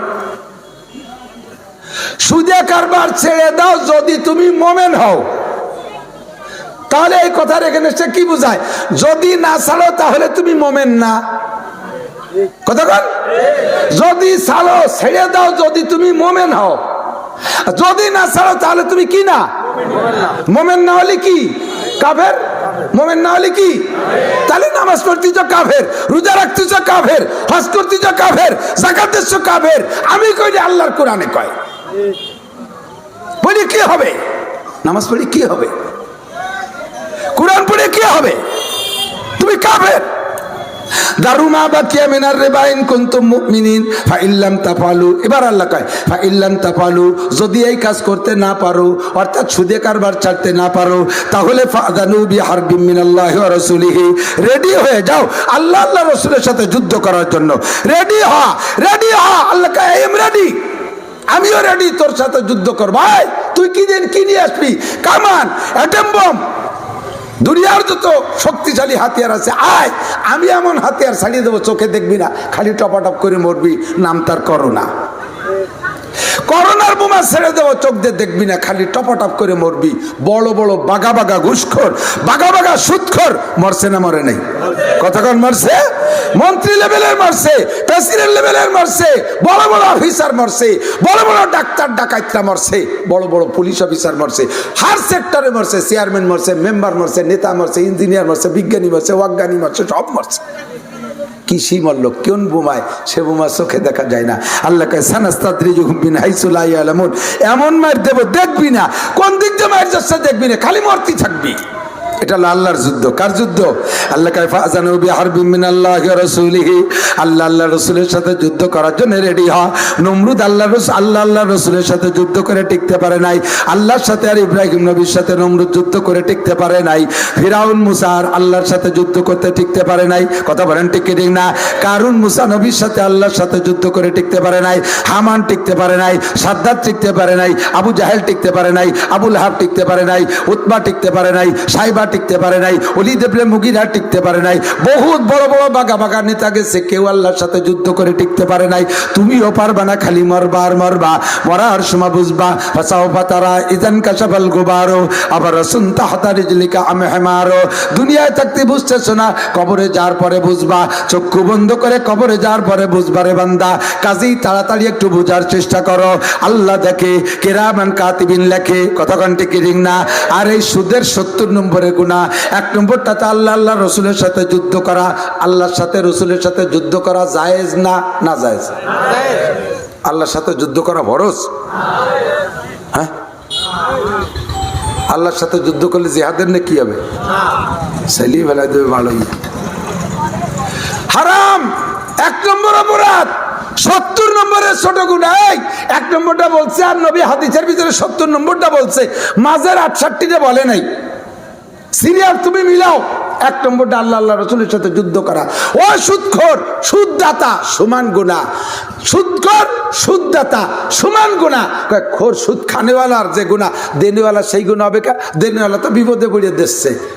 দেনেওয়ালা কি বিপদে পড়ছে? বিপদের মাপ আমার কাছে আছে। কটুক বিপদে পড়ছে। দেনেওয়ালা সুদের পর সুদ দিয়ে টাকা আনতে পারবে কখন? শোনেন, যখন যেই লোকটা টাকা আনতেছে, সুদ দিয়ে টাকা আনতেছে, ওই লোকটার অর্থনৈতিক অবস্থা এমন হয়ে গেছে যে নদী দিয়ে মরা শুকর ভেসে যাচ্ছে, ওইটা দৌড়িয়ে তাতে 2 কেজি গোস্ত রান্না করে খাওয়া ওর যান বাঁচানোর জন্য জায়েজ হয়েছে। এমন পর্যায়ে অভাবে পড়ছে, এমন পর্যায়ে বিক্রি করার কিছু নাই, কালেকশন পাইতেছে না, বিক্রি খরচ করে পাচ্ছে না। তার অর্থনৈতিক এমন অবস্থা যে তার বাঁচার কোনো উপায় নেই। যান বাঁচানোর জন্য মরা শুয়োর খাওয়া হালাল করে দিয়েছে আল্লাহ। এই মুহূর্তে কাহারও কাছে যদি টাকা চায়, আর সে যদি বলে 10 টাকা বেশি দিতে হবে, তাহলে এই সময় আপনি সুদ দিয়ে টাকা আনতে পারবেন। দেওয়ার যে গুনাহ, এটা চলে যাবে খানেওয়ালার আমল নামায়, খানেওয়ালার। কিন্তু আপনি সুদ দিচ্ছেন, সুদ দিয়ে টাকা আনতেছেন কিভাবে? আপনার ঈদের সময় মাল, দোকানে মাল কম হয়ে গেছে, পুঁজি বাড়ানোর জন্য বেড়া করতে 30,000। আপনার ঘর বানানো রয়েছে অনেকদিন, ছাদ দিতে পারতেছেন না, এই ছাদ দেওয়ার জন্য আপনি সুদের পর টাকা নিয়ে আইছেন। গাড়ি একখান কিনবেন, 10 লাখ আছে আর 5 লাখ নাই, তাই গাড়ি কেনার জন্য আপনি লোন আনছেন। ইন্নাম ছেলে মুসলমানই দিয়েছেন, তাই 3 দিন ব্যাপী গান বাজনা বাজাবেন আর আলকাতা করবেন, সেই জন্যই বেড়াকের থেকে লোন আনছেন। মাইয়ে বিয়ে দেওয়ার জন্য লোন আনছেন। এগুলো কোনো জরুরতই না, এগুলো আল্লাহ গ্যারান্টি করে না। আপনার যান বাঁচানোর জন্য যে বিপদ, ওই বিপদের সময় যদি টাকা চান, সেই সময় যদি কেউ সুদ চায়, তাহলে সেই সময় সুদের পর টাকা আনতে পারবেন। তাই ছাড়া দেনেওয়ালার কোনো সুরতি নাই। দেনেওয়ালার এই ভ্যান একখান কিনে আনছে টাকা তুলিয়ে সমিতির থেকে, আর সেই ভ্যান চালায় রক্ত পানি করা টাকা, তাই দিয়ে সমিতির কিস্তি পরিশোধ করে। লা তাজুলু কদামা ইয়াউমাল আদমা ইয়াউমাল কিয়ামাতে হাত্তা ইউসালা নারবা। 4 প্রশ্নের জবাব না দিয়া 1 কদমও সামনে বাড়তে পারবেন না। 1 নম্বরে গোটা জিন্দেগির হিসাব, 2 নম্বরে যৌবনকালের হিসাব, 3 নম্বরে মাল সম্পর্কে মিনেই নাক্তাসাবা ফিমা আনফাকা। কোথা থেকে কামাই করছিস, কোথায় খরচ করছিস করে। কেন করেন? আমি পারি না তো, 1 টাকাও কেউ দেবেন না। মাহফিল মিলেবেন যদি আগের থেকে টাকা জোগাড় করতে পারেন। মিলেতি কইছে কিনা বেটারা টাহাই দিয়ে অশুনতে আসবে নাকি? তাহলে যার যার বাড়ি দিয়ে হজ করাবে। এমন একটা কুপ্রথা জারি হয়েছে, মাহফিল মিলেলি লোক দেখলি বেটা টাহার লোভ হয়ে পড়ে। এত কথার ভিতরে বসেন, চুপ করেন। কথার ভিতরে ঢুকলি। আমি এই জন্য ফরমে লিখে দিচ্ছি, আমি কালেকশন পারি না। প্রত্যেকটা মাহফিল নষ্ট করে আমার 1 টাকা দেবেন, আমি বিনি পয়সা চলে যাবো। আমি 1 টাকাও খাবো না, বাদ দেন। আমার যারা এগুলো করাবেন, আর তারা আমার দাওয়াতও দেবেন না। দাওয়াত দিলি বলে নেবেন যে হুজুর ফ্রি অস করে দিয়ে যাবেন, আমি ফ্রি অস করে দিয়ে যাবো। যান, কথার চাল নষ্ট করে ফেলে দেয়। মানে গাড়িস্তের দাবি যে বহাজ যত ভালো অযোগ্য কি না হয় না যোগ্য, আমাকে টাকা উঠে দিয়ে গেলি হলো। তারপরে সবাই টাকা না দিয়ে যাবেন না, তাহলে মাহফিল করবে কিভাবে? এই মাইকে টাকা দেবে, এটা দায় থাকছে নাকি? আপনাকে টাই দিয়ে আপনাকে অপশন হবে, সবাই কিছু কিছু দিয়ে যাবেন, কিন্তু সিস্টেম পাল্টাইতে হবে।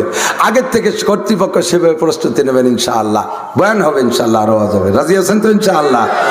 আল্লাহু আকবার। 3 নম্বরটা হলো কি বলছি, এই সুদখোর, সুদে কারবার আছে এদিকে আছে, সুদে কারবার।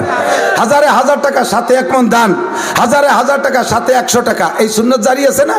ওই 100 টাকা না দিতে পারলে পরের মাসে 1100 টাকার সুদ দেওয়া লাগে কি লাগে না? ডিমান্ড বাচ্চা বাড়তি থাকে কি থাকে না? এই সুদে কারবার যারা করে, দেয়ও নেয়, 70 নম্বরের গুনাহ। আপন মায়ের সাথে, আপন মায়ের সাথে প্রত্যেক 1 টাকার বিনিময়ে 36 বার জিনা করতেছ। 36 বার মায়ের সাথে 1 টাকার বিনিময়ে জিনা করতেছ। খোদার কসম, নবী যদি সত্য হয় তাহলে আমার সত্য। আমি রিওয়ায়াত হাদিস আরবি বলে দেব। আর রিবা বিদিরহামিন কাসিতি ওয়া সালাসিনা জিনিয়া ক্বালা মুহাম্মদুর রাসূলুল্লাহ সাল্লাল্লাহু আলাইহি ওয়াসাল্লাম, নবী পাক বলেন 1 দিরহাম সুদ খাইলো দিলে আপন মায়ের সাথে 36 বার। আর রিবা 70 জুজআ ফাআলাহা হারবুম বিল্লাহি রাসূলিহি ওয়া আইসারুহা আইয়ানকি হার রাজুলু উম্মা। সুদখোর মায়ের সাথে জিনা করলে যেই গুনাহ, এইটি হলো 70 নম্বরের গুনাহ। সাহাবায়ে কেরাম বলে, হুজুর কয় টাকায় কয়বার জিনার গুনাহ? হুজুর বলে, আর রিবা বিদিরহামিন কাসিতু ওয়া সালাসিনা জিনিয়া, 1 দিরহাম পরিমাণ সুদ খাইলে আপন মায়ের সাথে 36 বার জিনার গুনাহ লেখা হয়। একটু কন্না নাউজুবিল্লাহ। দোস্তরে ছাড়তে পারবেন না, ছাড়তে পারবেন না, ছাড়তে পারবেন না। হালাল ভাবে কামাই করতেছেন ভ্যান চালাইয়া, শনিবারে আপনি কিস্তি শোধ দিচ্ছেন। হালাল ভাবে কামাই করতেছেন ভ্যান চালাইয়া, রক্ত পানি করে, শনিবারে তাই দিয়ে সুদে কিস্তি শোধ করতেছেন। আপনার ইনকাম করছেন হালাল ভাবে, খরচ করছেন হারাম ভাবে, এটা আপনি চরম অপরাধ করেছেন। আবার সুদ খেয়ে ঘুষ খেয়ে কামাই রে কাবা ঘরের গিলাপ দিয়ে দিছে। আল্লাহ কা, এই সুসু, তোর কাছ থেকে আমি কাবা ঘরের গিলাপের আশা করছি নাকি? তোর এই সুদের টাকা দিয়ে কাবা ঘরের গিলাপ দিছিস কা? এই তোর ঘুষের টাকা দিয়ে মসজিদ বানাই দিছিস কা? তোর টাকার লোভে আমি না। কথা কোন ঠিক কি ঠিক না? দোস্তরে ভালো করে মনে রাখবো, কোন জায়গা বসে গুনাহ করি ফেরেশতারা দেখে কি দেখে না? গুনার সময় 3টে কল্পনা। 1 নম্বরে আল্লাহ দেখে, 2 নম্বরে ফেরেশতারা লেখে। 1 নম্বরে কে দেখে? জোর হলো না, কে দেখে? 2 নম্বরে কে লেখে? ফেরেশতারা লেখে, কিরামান কাতিবিন। অনেকে মনে করে ডাইন কাদের ফেরেশতার নাম কিরামান আর বাম কাদের জনের নাম কাতিবিন। না, 2 জনের নাম কিরামান কাতিবিন, মানে সম্মানিত লেখক। 2টে শব্দ মিলে তর্জমা হলো সম্মানিত লেখক। যে ফেরেশতা নেকি লেখে সেও সম্মানী, যে গুনাহ লেখে সেও সম্মানী, ঠিক না? যেই পুলিশ আপনারা নিয়ে খানা খায় সেও পুলিশ, সেও সরকারি বেতন পায়। আর যে আপনারা পিঠ মোড়ে দিয়ে বাঁধতে বাড়িতে বাড়িতে জেলে ঢুকাইছে, সে বার হয়েছে বলে কি সে খারাপ নাকি? ও তো সরকার বাড়িতে গেছে, তাই বার হয়েছে, ওর কি দোষ? নেকি লেখা ফেরেশতাও সম্মানী, গুনাহ লেখা ফেরেশতাও সম্মানী, লিখে রাখে। 2 নম্বর কথা। 3 নম্বর, 3 নম্বরটা ভেরি ভেরি ইম্পর্টেন্ট। তুমি এ কথা মনে করো, যে সময় গুনাহ করতেছো, যে সময় গুনাহ করতেছেন, হুবহু ওই অবস্থায় আপনার মরণ হইতে পারে। কথা কয় না? পারে পারে। জিনার অত অবস্থায় মরণ হতে পারে, মদের বোতল মুখে থাকা অবস্থায় মরণ হতে পারে। বছর 3 আগে বলমারি জায়গার নাম কই ফেলেছি রে, যোগ্য কইছি তা কইছি। ওই এলাকায় যাই শুনলাম, আমার কাছে মাসালা জিজ্ঞেস করছে একজনে, হুজুর পানিতে পড়ে মারা গেলি বলে মুসলমান শহীদি দরজায় বেসতে যায়? আমি বললাম হ্যাঁ। কয় সব পানিতে পড়া? বলে সেটা তাহলে পানিতে পড়ে মারা গেলি মুসলমান, তাহলে তো শহীদ হবে। এটা তো সাধারণভাবে এনে কিডা কোন জায়গায় যে মারছে একটু ব্যাখ্যা তো দিতে তো। তুমি আগে প্রশ্নটা ব্যাখ্যা করে করো, আমি উত্তরে ব্যাখ্যা দিয়ে দিই। কয় হুজুর আমাকে এই জায়গায় এক হুজুরও কইছে পানিতে পড়ে মারা গেলে শহীদি দরজায় জান্নাতি হয়।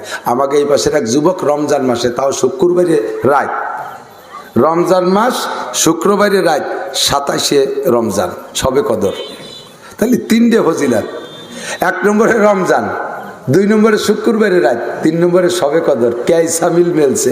ওই যুবক ওই পাশেতে যে কোন মদ খাইয়ে বলে গরুর গোস্ত খাওয়া লাগে, নালি বলে বাড়ি বেকায় দেওয়া যায়, তো সেই মদ খাইছে, পরিমাণ মতো গরুর গোস্ত খাইতে পাই নেই, বমি হতে ঘুরতে ঘুরতে এসে বাড়ির পাশে পুকুরের মধ্যে পড়িয়ে মরিয়ে রয়েছে। 1 মার 1 পুত, মা তো সকালবেলা পাইয়া বেশি উঠছে, এই তো কান্দা। 1 মার 1 ছেলে, কান্দার কি শেষ আছে নাকি? ছেলে 1 মার 1 ছেলে, 5টাও নিয়ে ছেলে, তো সে মদ খেয়ে মারছে না গু খেয়ে মারছে তা দেখা না, মরি তো গেছে। মা তো সেইভাবে কাঁদতেছে। স্থানীয় হুজুর এসে তার মারে সান্ত্বনা দিয়েছে, কাকি টেনশন করেন না। এরকম কপাল কয়জনের আছে? আপনি কিয়ামতের ময়দানে শহীদের মা হিসেবে উঠবেন। আমি কোরআনে পড়ছি, তফসিরে পড়ছি, হাদিসে পড়ছি। আপনার ছেলে এক তো রমজান মাস, 2 নম্বরে জুমর রাত, 3 নম্বরে সবে কদর, 4 নম্বরে পানিতে বুড়ি মরছে, আপনি শহীদের মা হিসেবে বলবেন, কান্দেন কে? তো ওই লোক আমারে কইতেছে হুজুর এই কায়দায় তো সে শহীদ হয়েছে। আসলে কি শহীদ হয়েছে? আমাদের বাংলাদেশে শহীদ দিবস পালন করি না আমরা। এই শহীদদের উপলক্ষে, শহীদরা মারা যাওয়ার পরে স্থানীয় মানে তৎকালীন যারা নেতা ছিল, রাজনৈতিক নেতা, এই ঢাকা শহরের বড় বড় উলামায়ে কেরামরা ডেকে এনেছে, নিয়ে বলছে হুজুর আমাদের তো এই ভাষা আন্দোলনে আমাদের এরা মারা গেছে, তো এরা কি শহীদ কিনা একটু বলেন, আমরা তাদের শহীদের জন্য একটা স্মরণ দিবস করব। এরা শহীদ কিনা? হুজুররা টেনশনে পড়ে গেছে যে শহীদ, এরা কি শহীদ হবে কি হবে না? শহীদ 18 প্রকারের মরণে শহীদ কয়, কিন্তু এই যে তো হচ্ছে 18 প্রকারের মধ্যে পড়ে কি পড়ে না, এই নিয়ে হুজুররা দ্বিধাদ্বন্দ্বের মধ্যে পড়ে গেছে। কোনো জবাব দেয় না। যদি কয় শহীদ, তাহলে অরিজিনালি যদি শহীদ না হয়, ওদিকে হুজুররা যদি কয় শহীদ, তাহলে কিয়ামতে আল্লাহর কাছে হুজুরকে জবাব দেওয়া লাগবে না? আর যদি কয় শহীদ না, তাহলে এই কয় হুজুর যে এখনই রাজাকার করে ধরে জেলে আটকাবে না। হুজুররা বেরোতেও পারতেছে না, কিছু করতেও পারতেছে না, চুপ করে বসে রয়েছে। এর মধ্যে নেতাকে মধ্যে থেকে একজনে শিয়ে দিয়েছে, কয় হুজুর আপনার কাছে ভাব দেখতে, তাতে যাতেই পারবেন না নিজে কাটতে, এটা কিছু কর।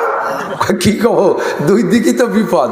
কয় যে কে আপনাদের কাছে যে শুনি যে শহীদরা দাফনের পরে কিয়ামত পর্যন্ত তাদের দেহ পচে না, কিয়ামত পর্যন্ত শহীদের দেহ পচে না। আমি সৌদি হজে যাইয়া 2-3 সাহাবার কবরের খবর শুনে আসলাম যে তাদের কবর বহুদিন পরে কারণবশত খোঁচা লাগছে, খুঁজে দেখেছে যেমন লাশ সেরকমই পড়ে রয়েছে। তো শহীদের লাশ পচে না। তা আমাদের আপনাদের কাছে আমরা যেই শহীদ, যাদের সম্পর্কে শহীদের ফতোয়া চাচ্ছি, ওরা তো আজ থেকে 3 মাস আগে মারা গেছে, একটু বলে দেন যে 1-2 কবর খুঁজে দেখেন,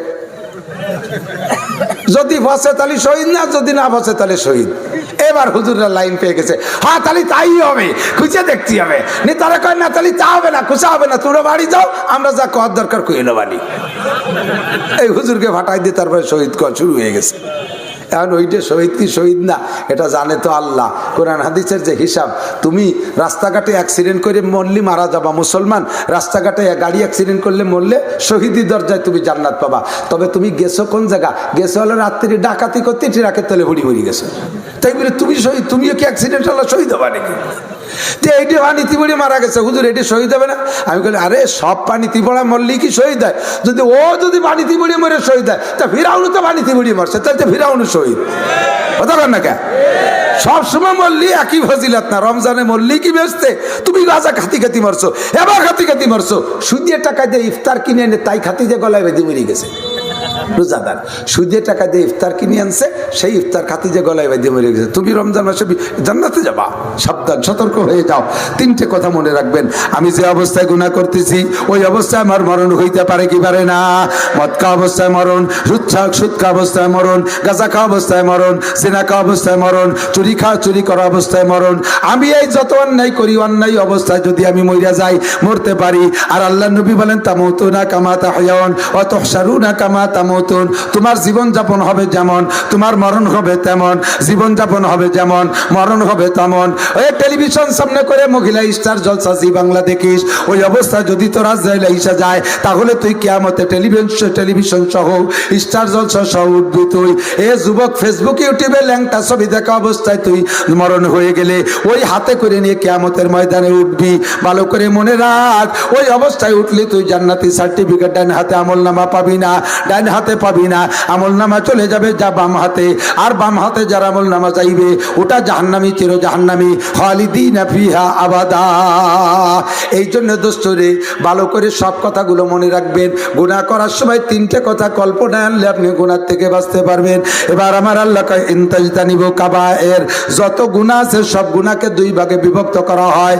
গুনাহকে 2 ভাগে বিভক্ত করা হয়, কবিরা আর সগীরা। বলেন কবিরা আর সগীরা। কবিরা গুনাহ মানে দেখতে বড় কিন্তু অপরাধ একই, সগীরা গুনাহ মানে দেখতে ছোট কিন্তু অপরাধ একই। কবিরা আর সগীরা যাই বলেন সবই আল্লাহর নাফরমানি। কবিরা গুনাহ আল্লাহর নাফরমানি, সগীরা গুনাহ আল্লাহর নাফরমানি, বিচার একই। কবিরা গুনায় একটা কবিরা গুনায় 7000 বছর জাহান্নাম, একটা সগীরা গুনায় 7000 বছর জাহান্নাম।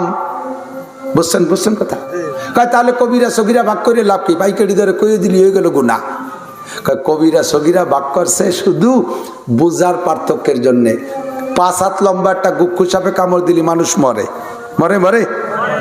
1 বিঘেতে একটা বাচ্চা গুক্কু সাপে কামড়ালি তো মরে না? হ্যাঁ মরে, তো ছোট সগিরে সাপ। কবিরে সাপে কামড়ালিও মরে, সগিরে সাপে কামড়ালিও মরে। সাপ তো সাপ, বিষ তো বিষ।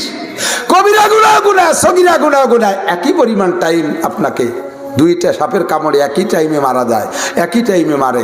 সেম কবিরা গুনাহ 7000, সগিরা গুনাহ 7000। মেহেরবান আল্লাহ কয় কি যে আরে বড় সাপের হাতের থেকে বাঁচা সহজ। বড় একটা সাপ, 4 হাত লম্বা একটা সাপ যদি ফনা তোলে 1-1.5 হাত উঁচু হয়, ফস করে একটা শব্দ দেয়, সাপ বড় তার ভস বড়, কানে আওয়াজ আসে, লাভ দিয়ে জাম করে সরিয়ে যাওয়া যায়। কিন্তু ছোট্ট একটুক একটা সাপে ফনা তুলি তো দেখাই যায় না। ও জুতোর মধ্যে ফেঁসায় থাকতে পারে, মুজোর মধ্যে ডুয়ে বসে থাকতে পারে, বালিশির তলে বলায় থাকতে পারে, জাঙ্গির মধ্যে ফেঁসায় থাকতে পারে, বেকায়দা জায়গা মারিয়ে দিতে পারে, তার ফস ফস কানে শোনা যায় না। কাজেই তার হাতে বাঁচা বড় কঠিন। আল্লাহ কয় সগিরে গুনাতে বাঁচা কঠিন, এই জন্য ওটার দায়িত্ব আমি নিলাম। আর কবিরা গুনাহ বড় বড়, সুদ কবিরা, ঘুষ কবিরা, জেনা কবিরা, চুরি কবিরা, ডাকাতি কবিরা, মদ কবিরা, আইঠেলা কবিরা, জাল দলিল কবিরা, মিথ্যে সাক্ষী কবিরা, মিথ্যা মামলা কবিরা, সিনেমা দেখা কবিরা, দাড়ি কাটা কবিরা গুনাহ, টাকটু সে কাপড় পরা কবিরা গুনাহ, খ্রিস্টান কাটিকে চুল কাটানো কবিরা গুনাহ, ছবি দেখা কবিরা গুনাহ, 14ই ফেব্রুয়ারি রাকাম করা কবিরা গুনাহ। এই যে যেগুলো বড় বড় দেখা যায় এইগুলো কবিরা গুনাহ। এর থেকে তোমাদের বাঁচা সহজ। উলামায়ে কেরাম বলে দেবে, জাম করে সরিয়ে চলে যাবা। ওরে আল্লাহ 14ই ফেব্রুয়ারিতে যাবো না, ওরে আল্লাহ সিনেমা হলে যাবো না, ওরে আল্লাহ টেলিভিশন দেখবো না। এত বড় সাপে কামড় দেবে, ভয়তে সরিয়ে যাবা। কিন্তু ফাঁকে ফাঁকে চিকুন চিকুন কিছু গুনাহ আছে, তারা গুনাই মনে হয় না, অফাস করে কোন ফাঁকে হয়ে যায়, সেইগুলো আল্লাহ দায়িত্ব নেছে। ইনতাজতানিবু কাবায়ের, যদি তুমি কবিরা গুনাহ থেকে নিজে বেঁচে যাও, নুকাফির আনকুম সাইয়্যাতিকুম, তোমার সমস্ত সগীরা গুনাহ আমি এমনিতে মাফ করে দেব। সগীরা গুনাহ আল্লাহ মাফ করে দেবেন। জিজ্ঞেস করলাম আল্লাহ পদ্ধতি কি? আল্লাহ কয় আকিমিস সালাতা তরাফাইন নাহারি ওয়া যুলাফাম মিনাল লাইল। আমার হাতের দিক তাকান। আকিমিস সালাতা তরাফাইন নাহারি ওয়া যুলাফাম মিনাল লাইল ইন্নাল হাসানাতি ইউযহিবনাস সাইয়্যাত যালিকা যিকরা লিয-যাকিরিন। দিনের রাতে কয়েক তো নামাজ, জোর হলো না? হাতের আঙ্গুল 5টাকে এমন করে ফাঁক করলে এই সাইজের ফাঁকা হয়। সব ফাঁকা কি সমান? এইটা ফজর, এইটা জোহর, মাঝারি ধরনের ফাঁকা। আসর, মাগরিব, ইশা ছোট ছোট ফাঁকা। ইশার পরে সারা রাতির পরে আবার ফজর, ঠিক না? হাতের 5টা আঙ্গুলের ফাঁকার সেটিং যেমন 5 ওয়াক্ত নামাজের ফাঁকার সেটিংও তেমন। আল্লাহ কয় প্রত্যেক 2 ওয়াক্ত নামাজ পড়ার কারণে মাঝখানে যত সগীরা গুনাহ হবে, নুকাফির আনকুম সাইয়্যাতিকুম, এই নেকামল নামাজের ওসিলায় মাঝের সমস্ত সগীরা গুনাহ মাফ। ইবাদতে নেকি খেয়ে ফেলে, ইবাদতে নেকি খেয়ে ফেলে। ব্যবস্থা আছে। নবী পাক বলেন as-সালাওয়াতুল খামস, 5 ওয়াক্ত নামাজ, মাঝে যত গ্যাপ আছে 5 ওয়াক্ত নামাজ শেষ করে। আর ওই জুমুয়াতিল জুমুয়া, গত জুমায় নামাজ পড়ছেন, আগামী জুমায় পড়বেন তো ইনশাআল্লাহ। থাকে 6 দিন তো পড়বেন না। আরে কবাল, লিডারশিপ মুসল্লি, সুবহানাল্লাহ। লিডারশিপ মুসল্লি, সপ্তাহে 6 দিন খোঁজ নেই। শুক্রবারে ইমাম সাহেবের পিছনে লাল যায় নামাজ বিছাইয়া গোলগালে যে বসে, টুপি তিয়মুতির গন্ধ। কারণ গত শুক্রবারে নিয়ে টুপি ছাড়িয়ে দিছে, ছেলে তো শোকের তলে, ছেলে পেশাব করে দিছে, টুপির পর পড়ছে, আসার সময় মাথায় দিয়ে চলে এসে, তা উস নাই। সপ্তাহে 6 দিন মুসল্লি নাই, শুক্রবারে মুসল্লি। হ্যাঁ, এই তুমি ও জায়গা বইছো কে? মসজিদে সবচেয়ে বেশি টাকা দেই আমি, এই টাইলস তো সব আমার করে দেয়া। আরে মসজিদের জায়গা তোমার আব্বা দিয়ে গেছে। হ্যাঁ, বেতন তো হুজুরের বেতন অর্ধেক আমি দেই, এখানে আমি বসবো না, বসবে কেটা? আর বইছো ঠিক আছে, যদি ইমাম সাহেবের নামাজ ছুটে যায় 1 রাকাতের পরে, তা তো তোমারে ধরে ইমাম বানাই দিয়ে সে সরিয়ে যাবে, তুমি কি এরবা? ইমামের কিভাবে সরছে? ইমাম তো বাই চালিয়ে দিয়েছে, তোমারে দাঁড়াইলে তো তুমি এগিয়ে দিবা। তোমার ভিতরে জাল খেয়াও দিলে একটা আলিফ বেরোয় না, বোমা মারলে একটা বা বেরোয় না, তুমিও জায়গায় দাঁড়াইছো কা? পয়সা দিচ্ছ তাই তুই একের দাঁড়িয়ে বাদ দাও, তুই দাঁড়াবি ওই কোনায়, ইমাম সাহেবের হাতের নাগালে না পায়। এ জায়গা দাঁড়াবে মহল্লার একটা গরিব মানুষ, সে যদি কোরআন শরীফ শুদ্ধ করে পড়তে পারে, সে যদি নামাজ পড়ানোর যোগ্যতা রাখে, তাহলে এই মহল্লার সবচেয়ে গরিব ডাউলিও সেই ইমাম বরাবর পিছনে দাঁড়াবে। এই মসজিদের ভিতরে জায়গা দখল করি নাই, একদল চাটি বিছাই থুয়ে যায়, একই জায়গায় নির্দিষ্ট জায়গায় চাটি বিছাই থুয়ে যায়। ফেরতে করছে, আর যদি ওই জায়গায় আরেকজন এসে বসে পড়ে, গোলো কাজ দেয়, এরপরে আবার নামাজের পর কয় জায়গা জগৎ দেখে না, এদের কোনো সামাজিক জ্ঞান নাই, বোঝে না কে কোথায় দাঁড়ায়, আসে যেখানে সেখানে দাঁড়ায়, যেখানে সেখানে দাঁড়ায়। ও তো জানে জায়গা হয়েছে, তুই ও জায়গা রাখছিস না, তোর এই জায়গা কইছে কিনা? মুরব্বী শাস্য হাজরে বিবাদ দাও, চাটি বিছাবিছি নাই মসজিদে কোনো, যেখানে জায়গা হবে সেখানে কি সব পেকারে হয়ে গে। মাহমুদ আয়াস না কুই বান্দা রহা না কুই বান্দা নেয়াজ। সামনের কাতারে পাইছে, জায়গা পাইছে, চকিদার দাঁড়ায় যাবে, চেয়ারম্যান জায়গা পায়নি, চেয়ারম্যান পিছনের কাতারে দাঁড়াবে। কতক্ষণ? এইটাই হবে হলো জনসেবা। ক্রেডিট খালি ওই জায়নামাজে জায়গা দখল করে ক্রেডিট নিতে যেন না, 5 ওয়াক্ত নামাজ সুন্দর করে পড়বেন। তাহলে নবী বলেন গত জুমায় জুমার নামাজ পড়েছো, আগামী জুমায় পড়বা, মাঝখানে 6 দিনে যত সগীরা গুনাহ 2 জুমার ওসিলায় খেয়ে ফেলে, একটা নেকিও থাকে না। 2 জুমায় 6 দিনের গুনাহ মাফ। 2 জুমায় 6 দিনের গুনাহ মাফ হয়ে যায় বলে তো ওক্তীয় নামাজ পড়ি না। আর কত চালাক যে বাঙালি, আমার নবী তার চেয়ে চালাক। এদিকে আসো শুনে নাও, এরপরে আরো সহজ করে দে, তোমার 2 জুমা পড়া লাগবে না। নবী কাল জোয়া রমাজান ইলা রমাজান, গত রমজানে রোজা রাখছো, আবার আগামী রমজানে রোজা রাখবা, মাঝখানে 11 মাসে যত সগীরা গুনাহ 2 রমজানে এই 11 মাসের গুনাহ সব শেষ করে দেয়। 2 রমজানে রোজা রাখলে যদি 11 মাসের গুনাহ মাফ, তাহলে নামাজও পড়া লাগলো না, ওক্তীয় নামাজ জুমাও পড়া লাগলো না। কয় যে নবী সিরিয়াল রাখছে কেমন? 2 জুমায় 6 দিনের গুনাহ মাফ হবে, শর্ত হলো তোমার আমল নামায় 5 ওয়াক্ত নামাজ থাকতে হবে। এই জন্য আগে কইছে 5 ওয়াক্ত নামাজ। যদি রোজানা 5 ওয়াক্ত নামাজ থাকে তাহলে 2 জুমা কার্যকারী। 5 ওয়াক্ত নামাজ থাকবে না, খালি 2 জুমার কোনো ভ্যালু নেই। আবার 5 ওয়াক্ত নামাজ থাকতে হবে, জুমাগুলো তোমার থাকতে হবে।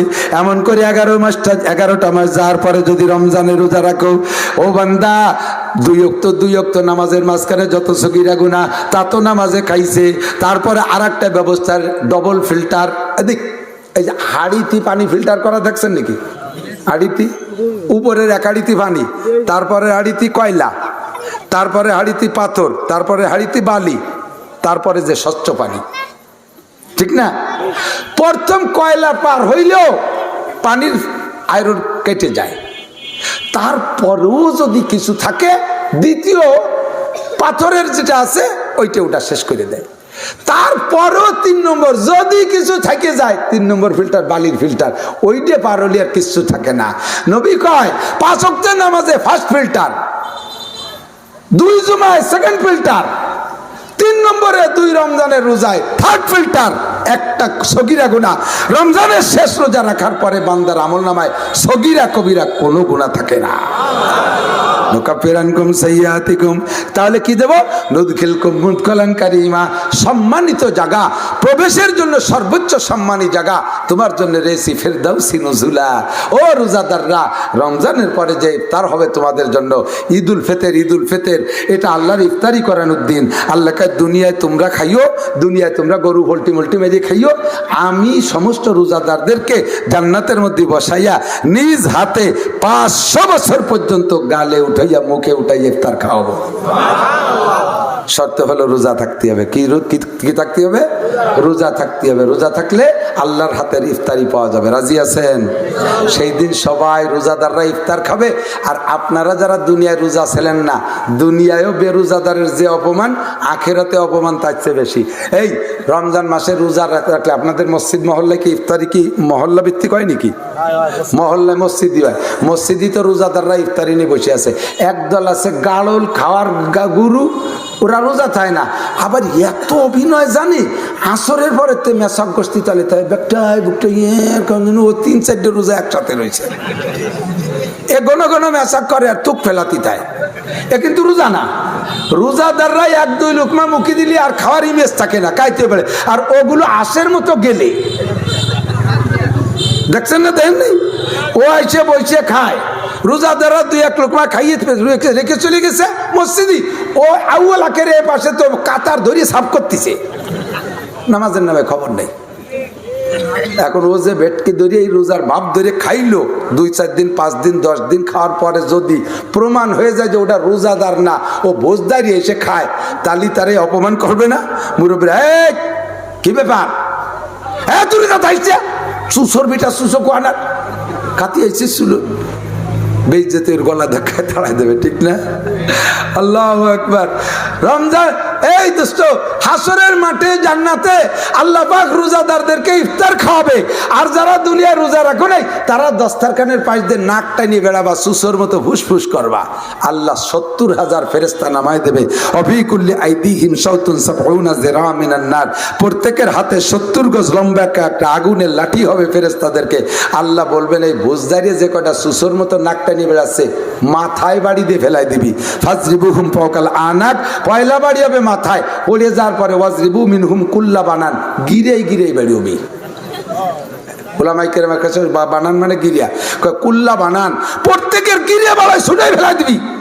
সুসর দল, রোজা থাও না, এবার ইফতারির দুইতে ঘুরতিস। ওদিন যদি আল্লাহর হাতের খানা খেতে চান তাহলে আসন্ন রমজানের রোজা রাখবো। রাজি আছি না? রমজানের রোজা রাখবেন তো? শুধু রোজা হবে, তারাবির নামাজ তো হবে না? হবে হবে 8 রেখাত হবে না? কয় রেখাত? জোর হলো না? দুটি হাতে 2 বার ধাক্কা দেবেন, 2 বার। কয় রেখাত? 20 রাকাত। কয় রেখাত? কয় রেখাত? থ্যাংক ইউ, ধন্যবাদ। যদি তারাবি 20 রেখাতই হয়, যারা 8 রেখাত পড়ছো, কিয়ামতের নবী তো তারাবির হিসাব নেছে, 8 রেখাত দেখাবা, আর 12 রেখাত পাবা কয়? যদি তারাবি 8 রেখাতই হয়, আমরা পড়ছি 20 রেখাত, 8 রেখাত দেওয়ার পরে আমার ব্যাগে 12 রেখাত থেকে যাবে, অন্য কাজ করবো। কতক্ষণ? আপনার ওই জায়গায় যাইতে লাগবে 8 টাকা, নিয়ে গেছেন 20 টাকা, 8 টাকাতে যাতায়াত হয়ে গেছে, 12 টাকা পকেটে রয়েছে, কিছু খাবার দাবার পোলাপানের জন্য আনতে পারবেন। যাইতে লাগবে, যাইতে আসতে লাগবে 20 টাকা, নিয়ে গেছেন 8 টাকা, 8 টাকার পথ গানে নামাই দিয়ে 2 টাকার পথ আইটি যেতে হবে, পরে ফেরার সময় সারা পথ আইটি আসতে হবে, নাহলে ওই জায়গা ভিক্ষে করতে হবে যে আমার 12 টাকা দাম, একটু বাড়ি যেতে যেতেছি না। এই জায়গা 12 টাকা দেওয়ার কেউ থাকতে পারে, কিন্তু হাসরের মাঠে 12 টাকা দেওয়ার কেউ নেই। কথা বলেন না কেন? এমাইয়া ফিরুল মারুমি নাকি ভাই ভাই থেকে বলাবে, ও মিহিবাবি, বাপে বাপের সন্তানের থেকে পালাবে, সন্তান বাপের থেকে পালাবে, মায়ের থেকে সন্তান পালাবে, ও সাহেবাতিহি ওয়ানি, স্ত্রী পালাবে, সন্তান পালাবে, কেউ কেউ সেদিন ভিক্ষে দেবে না। কাজেই আমার ফান্ড একটু বেশি থাক। কথা কন না কেন? কয় রেখাত হবে? 20 টাকা। রাজি আছেন তো? আল্লাহ কবুল করুক, বলেন আমিন। তবে রোজা থাকবেন, সুদের টাকা দিয়ে, সেহরি আর ঘুষের টাকা দিয়ে যেন ইফতার খাইয়েন না, তাহলে কিন্তু কিচ্ছু পাবেন না, এর হকুহাত কিচ্ছু পাবেন না। আল্লাহ কবুল করুক, বলেন আমিন। এখন থেকে নিয়ে রমজানের শেষ পর্যন্ত 2টা কাজ বেশি করবেন। এই মাসে রোজা রাখার চেষ্টা করেন, একটু অভ্যাস করেন, 2টা ফাঁকে ফাঁকে, শুধু সবে বরাতেই রোজা না, যে কোনো সোমবার রাখেন, শুক্রবার রাখেন, শুক্র রাখেন, রাখতে রাখতে একটু রোজার অভ্যাস করেন, আর একটু দান করার অভ্যাসটা বেশি করেন। রমজান মাসে নবী পাক দান করতেন, হাদিসে আছে কারিহিল মুরসালা, প্রবাহিত বাতাসের মতো, হাতে আসতো আর দিয়ে দিত, হাতে আসতো আর দিয়ে দিতেন হুজুর। এই শাবান মাসের থেকে হুজুর এই দানের প্র্যাকটিসটা করতেন। তা আমাদেরও শাবান মাস চলতেছে, আমরা একটু দানের প্র্যাকটিস করি। আজকে যদি এখানে এই মাহফিল উপলক্ষে চাইনি, আমি রাগারাগি করার পরে সবাই নিষেধ করছে, তবে আমার শেষ মাসে একটু মনে চাইতেছে আপনারা আমরা সবাই মিলে যদি, আমি নিজেও 100 টাকা দেবো ইনশাআল্লাহ, আমি নিজেও 100 টাকা দেবো, আমিও 100 টাকা দেবো। তা আমি সর্বপ্রথম 100 টাকা দিচ্ছি। আছেন কোন আল্লাহর বান্দা মহব্বতের সাথে, আল্লাহর ওয়াস্তে, এই আমরা মাহফিলে তাআবানু আলাল বিররি ওয়াত তাকওয়া ওয়ালা তাআবানু আলাল ইসমি ওয়াল উদওয়ান, প্রত্যেকে ভালো কাজে একে অপরকে সহযোগিতা করব। আজকে আমরা যুবকরা মাহফিল করছে, যদি তাদের মাহফিলে টান পড়ে যায় টাকায়, তাহলে ওরা ভাববে যে আর